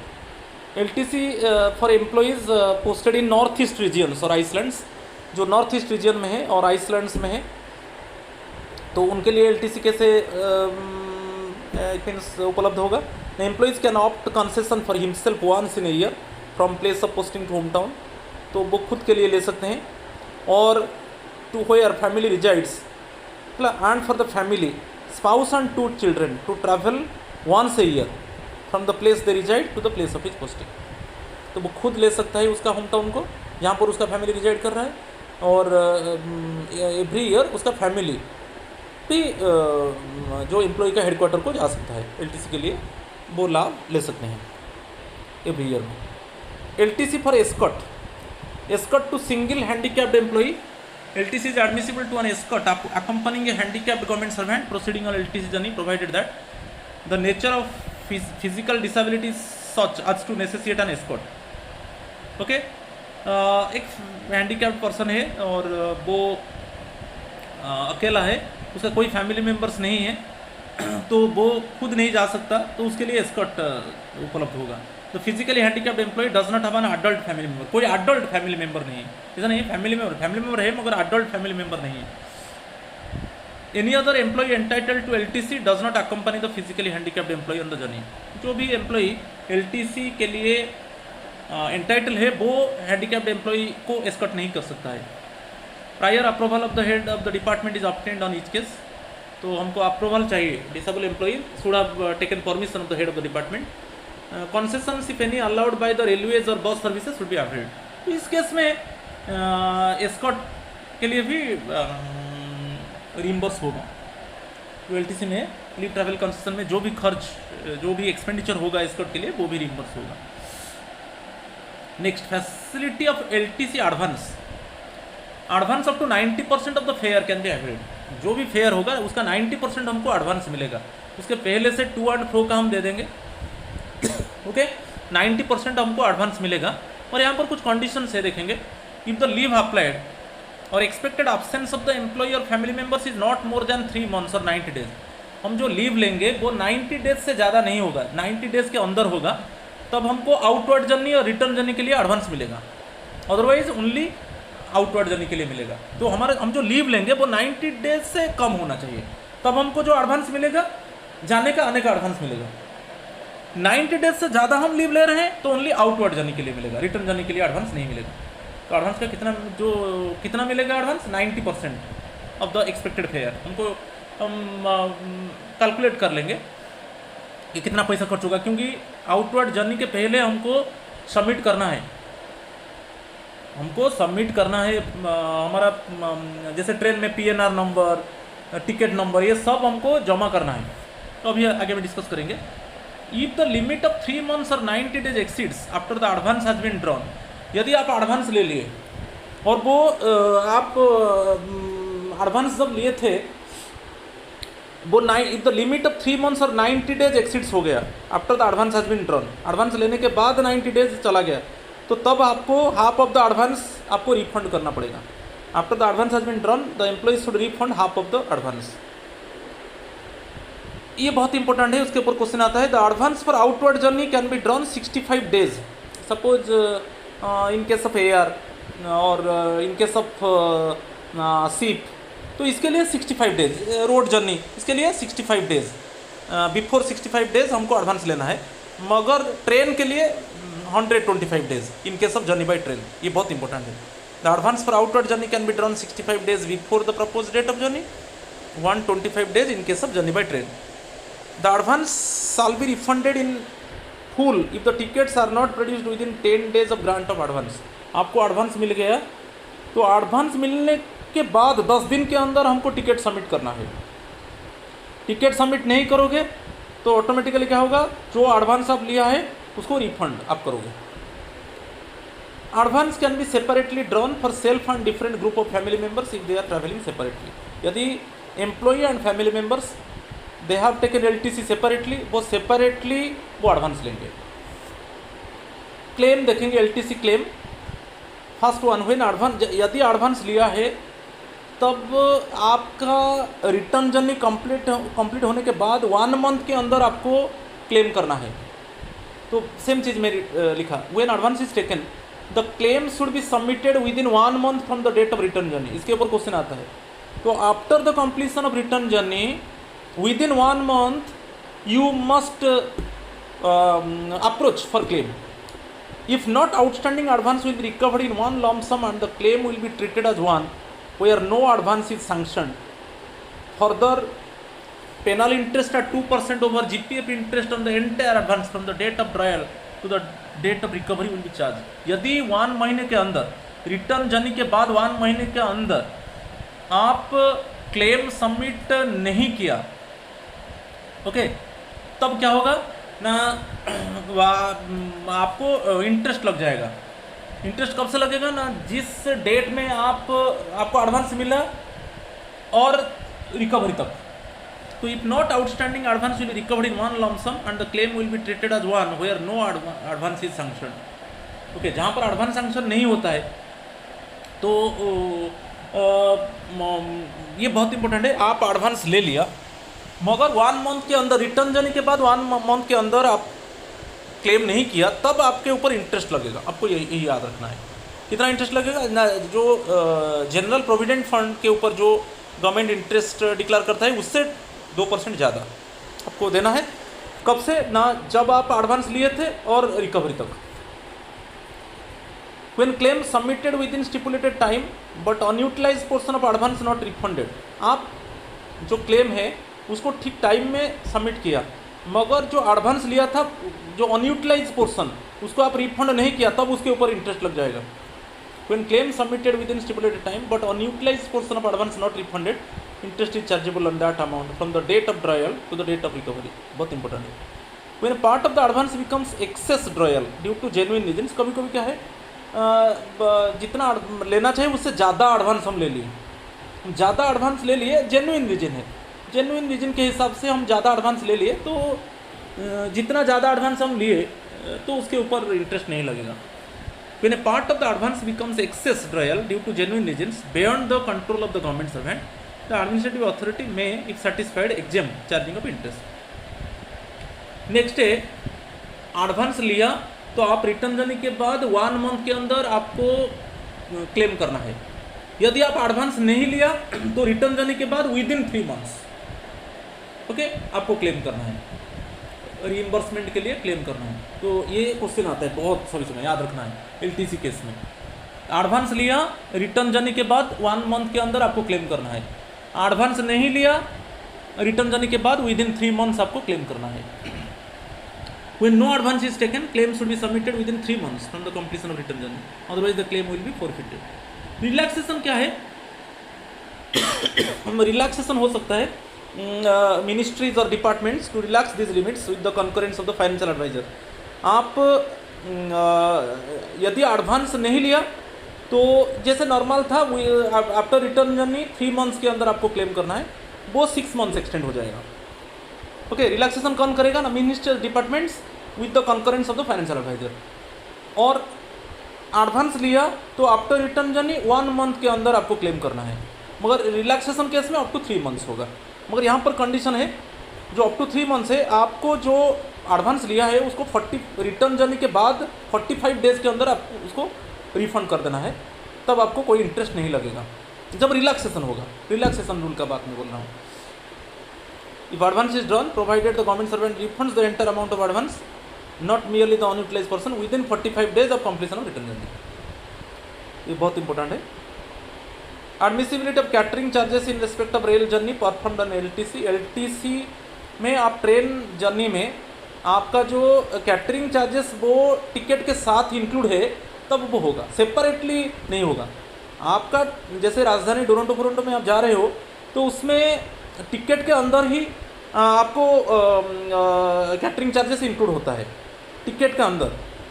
Okay catering charges included in the ticket, वो रिइंबर्स होगा. तो same thing written if the government servant has to compulsorily avail the catering facility and the cost is included in the rail fare for Rajdhani Shatabdi or Duronto trains, the fare charge shall be reimbursable in full as per the entitlement or eligibility of the government servant. Reimbursement of rail fare or LTC in respect of children of 5 to 12 years age group. 5 to 12 years age group जो भी ticket fair होगा वो पूरा रिइंबर्स होगा. The family members of the government servant aged between 5 to 5 years and under 12 years, the actual rail fare shall be reimbursed for LTC as per the choice of rail tickets purchased by the government servant. Time limit for processing of LTC claim, just remember leave जो office में कितना दिन के अंदर LTC claim processing होता है. Leave sanction 5 days, sanction of LTC advance or leave encashment 5 days, verification of claim on submission of bill 10 days, time taken by DDO drawing and disbursing officer 5 days, time taken by PAO pay and accounts office 5 days. और यदि आपका employee just residing it means away from the headquarter, वो 3 days इसमें add कर दो. In case where the staff is posted outside headquarters, यदि employ को outside of headquarter में उसका हेडक्वार्टर है मगर आउटसाइड में उसको पोस्टिंग किया गया तो इस केस में 3 डेज ऐड कर देना चाहिए सभी. Next misuse of LTC. जब LTC को मिसयूज करते हो तो क्या पेनल्टी लगेगा. तो disciplinary action will be taken and during its pendency the disputed claim will be withheld and further LTC facility will not be allowed. When disciplinary proceedings are over, disciplinary proceed के अंदर जो भी disputed claim है वो withheld रहेगा. जो भी हम claim किया है reimburse के लिए वो claim withheld रहेगा, further LTC प्राप्त नहीं होगा. यदि disciplinary proceedings over हो गया, complete हो गया and employee found not guilty, the withheld claim will be admitted. यदि उसको गिल्टी माना नहीं गया ओके एम्प्लॉय को, तो जो भी विथहेल्ड क्लेम था उसको दे दिया जाएगा। और any LTC facility fell due but not allowed will be allowed. जो भी एलटीसी उसको अलाउ नहीं किया गया था, जो ब्लॉक का एलटीसी उसको रोक दिया गया था, उसको मिलेगा। Any LTC facility fell due but not allowed will be allowed as additional sets उसको मिलेगा, मगर वो लेगा किसके अंदर ना, रिटायरमेंट के अंदर उसको लेना है। जो भी एडिशनल सेट था उसको नहीं मिला था, उसको वो प्राप्त होगा, मगर रिटायरमेंट के अंदर उसको लेना है। Any LTC facility fell due but not allowed will be allowed as additional sets in the future blocks of years irrespective of the provisions relating to lapsing upon availed LTC. Such additional sets also should be availed before the date of superannuation. यदि guilty माना जाता है तो withheld claim will B disallowed, withheld claim उसको नहीं मिलेगा। Next 2 sets, एक 4 year block में 2 सेट्स होता है, ईच सेट 2 ईयर्स होता है, तो एक होम टाउन होता है, एक ऑल इंडिया होता है, तो दोनों को फॉरफिट कर दिया जाएगा। Next 2 sets, 1 to home town and 1 to any place in India will be forfeited. In case of grave misuse, यदि मिसयूज ज़्यादा गंभीर है तब 2 सेट से ज़्यादा 2 सेट से ज़्यादा एलटीसी को रोक दिया जाएगा। The competent authority may disallow even more than 2 sets in addition to any penalty under disciplinary rules. Encashment of EL during LTC, हम जानते हैं हम एनकैश कर सकते हैं। जब एलटीसी लेंगे हम हमारा ईएल को अर्न्ड लीव जो है हम उसको एनकैश कर सकते हैं। कितना एनकैश करेंगे ना, मैक्सिमम 10 डेज। ओके, जब हम एलटीसी लेते हैं, एलटीसी टाइम में एक समय में हम 10 ईएल को हम एनकैश कर सकते हैं। Government officers are allowed to encash 10 days EL, maximum 10 days EL at the time of availing LTC to the extent of 60 days. पूरा एंटायर कैरियर में हम 60 ईएल को एनकैश कर सकते हैं, मगर एक ही समय हम मैक्सिमम 10 ईएल को एनकैश कर सकते हैं। पूरा टोटल सर्विस कैरियर में हम 60 ईएल को एनकैश कर सकते हैं। इसके ऊपर बहुत बार क्वेश्चन आता है, many times questions we are asking. So just remember, for each LTC maximum 10 days EL is encashed and in total service 60 EL encashed for leave travel concession. मगर जब एनकैश होगा तब आपका खाते में मिनिमम 30 ईएल रहना चाहिए। ये भी क्वेश्चन आता है। जो मैक्सिमम एक प्रत्येक एलटीसी के टाइम 10 मैक्सिमम 10 ईएल एनकैश होगा, मगर उस समय खाते में मिनिमम ईएल कितना होना चाहिए, 30। तो 3 चीज़ यहाँ पर याद रखना है। तो ओके, एवरी एलटीसी टाइम में हम मैक्सिमम 10 ईएल एनकैश कर सकते हैं। पूरा टोटल कैरियर में हम 60 ईएल एनकैश कर सकते हैं एलटीसी के लिए। और जब भी हम एलटीसी के लिए एनकैश करेंगे, हमारा खाते में, हमारा जो सर्विस बुक में मिनिमम कितना ईएल रहना चाहिए, 30 ईएल, उससे कम नहीं होना चाहिए। The leave encashed at the time of LTC will not be deducted. तो जब आपका रिटायरमेंट होता है तब आप जानते हो कि जो एनकैशमेंट होगा 300 ईएल, मैक्सिमम 300 ईएल से ज़्यादा नहीं। जो लीव प्रिपेरेटरी टू रिटायरमेंट आप नहीं लिया, सपोज आपका खाते में जितना ईएल है तो मैक्सिमम 300 ईएल को एनकैश किया जाएगा। तो मेरा ईएल एचपीएल का वीडियो देखो, जस्ट मेरा प्लेलिस्ट में है, तो अब आपको पूरा क्लियर पता चलेगा। जो रिटायरमेंट के टाइम में हमारा जो सर्विस बुक में जो ईएल है वो एनकैश होगा, मगर कितना, मैक्सिमम 300। मैक्सिमम 300 क्या है, इसमें ईएल एचपीएल दोनों मिलाकर 300 होना चाहिए।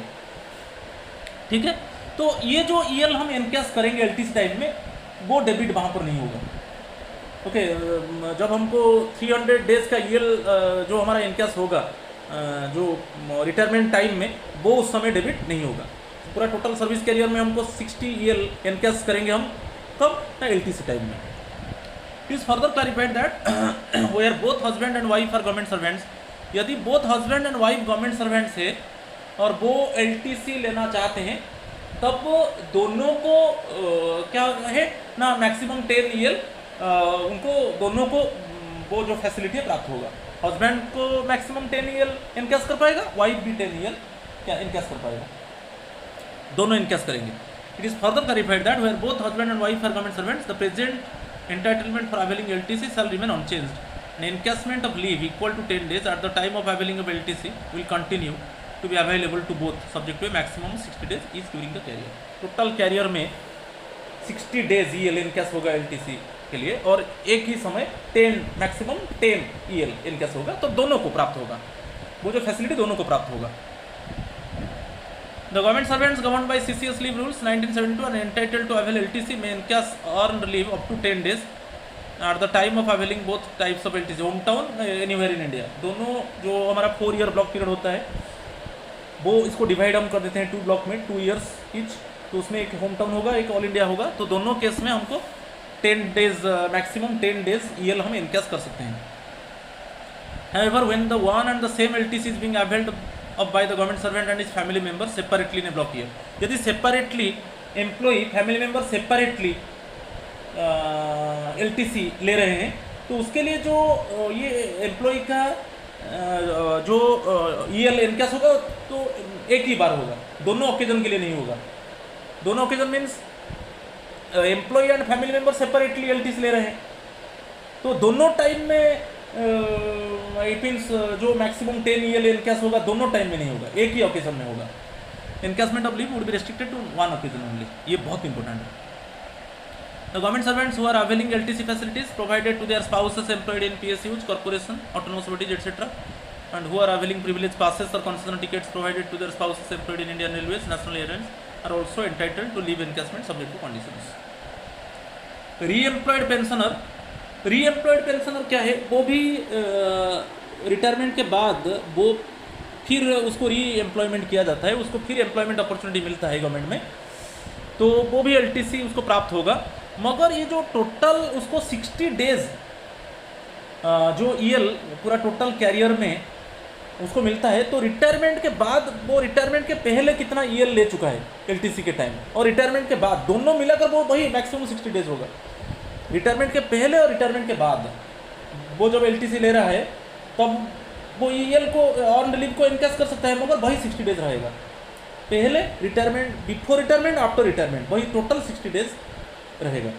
समझो पूरा 60 डेज ले चुका है, 60 डेज ईएल वो इनकैश कर चुका है एलटीसी के टाइम में। मैक्सिमम 60 ईएल इनकैश होगा जब हम एलटीसी लेंगे पूरा कैरियर में, वो ले चुका है मीन्स री एम्प्लॉयमेंट टाइम में, और उसको इनकैशमेंट क्या फैसिलिटी नहीं मिलेगा क्योंकि वो ऑलरेडी 60 ईएल इनकैश कर चुका है पूरा टोटल कैरियर में बिफोर रिटायरमेंट। सपोज वो, और एक उदाहरण देता हूँ, जैसे पूरा टोटल कैरियर में 50 बिफोर रिटायरमेंट वो 50 ईएल इनकैश कर चुका है एलटीसी के लिए, तो अभी वो रिटायरमेंट के बाद वो 10 ईएल वो इनकैश करेगा क्योंकि वो 50 बिफोर रिटायरमेंट वो 50 ईएल इनकैश कर चुका है, तो अभी कितना है 10 बाकी है, तो 10 ईएल वो इनकैश कर सकता है आफ्टर रिटायरमेंट। आप समझ रहे हो कि नहीं, बहुत इंपॉर्टेंट है। If the government servant fails to avail the LTC within the prescribed time and he should refund the entire amount of leave encashment along with the interest, यदि वो अर्न्ड लीव को इनकैश किया और वो LTC में नहीं गया, तो जो भी इनकैश किया था उसको वो रिटर्न करेगा with 2% above the rate of interest allowed on public provident fund balances.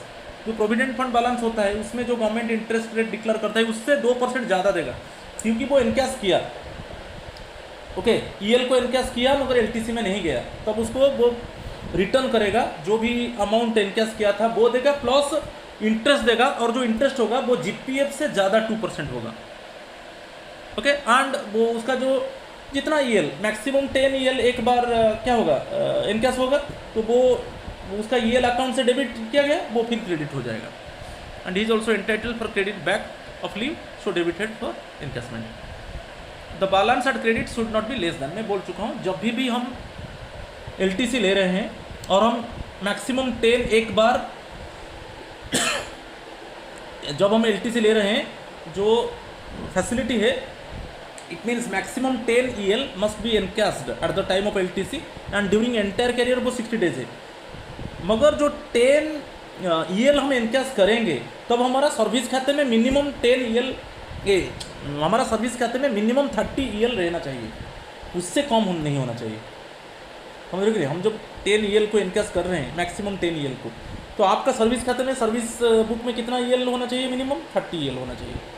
तो वो चीज़, the balance at credit should not be less than 30 days of EL after deducting the total of leave if any availed plus leave for which encashment was availed. जो भी आप leave लेंगे, माने दोनों होता है, आप लीव एनकैशमेंट किया और भी लीव ले लिए, सपोज ईएल में आप चले गए, तो जो भी है आपको याद रखना चाहिए, जब भी हम ईएल एनकैश करते हैं एलटीसी टाइम में, तो प्रत्येक टाइम में हमको 10 ईएल हम एनकैश करेंगे, तब हमारा सर्विस बुक में मिनिमम 30, इसको लेने के बाद 30 ईएल होना चाहिए। लीव एनकैशमेंट फार्मूला जो है पे प्लस डी ए, पे प्लस डी ए। सपोज मैं 10 ईएल को एनकैश करूँगा, तो मेरा पे प्लस डी ए, मेरा जो बेसिक पे है और डी ए है उसको ऐड कर दूंगा, ठीक है। और मैं कितना ईएल, नंबर ऑफ डेज, कितना डेज के लिए, डिवाइड बाय 30, ये फार्मूला है, into number of days EL encash divide by 30, okay. ये फार्मूला है, लीव एनकैशमेंट फार्मूला है, बहुत इंपॉर्टेंट है। Pay plus D admissible on the date of encashment into number of days of EL encash divide by 30। Last one है home town concession by some members of the family and anywhere in India by others in the same 2 year block permissible. Suppose एक 2 year block होता है, जैसे मैं उदाहरण दिया जो incoming आ रहा है 2022 टू 2025, 2020 टू 23, फर्स्ट 2 ईयर्स होता है, उसमें क्या होगा, कुछ मेंबर्स होम टाउन एलटीज लेंगे तो कुछ ऑल इंडिया एलटीज लेंगे, तो कोई प्रॉब्लम नहीं है।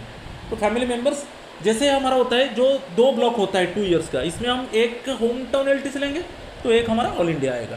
दोनों हम होम टाउन ले सकते हैं, ऑप्शन दोनों होम टाउन है, मगर एक होम टाउन है तो एक ऑल इंडिया होगा। तो इसमें जो फैमिली मेंबर्स है वो सेपरेटली ले सकते हैं।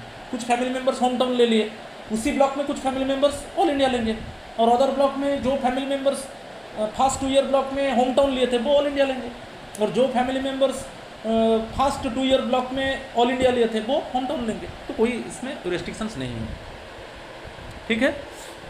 तो please it means I have clarified everything properly, I think that you understood everything properly, so please again and again just you see my video and just collect information. If you are having any doubt, then in comment box also you ask me, so please subscribe my channel Asit Comment Rule Guru. Thank you.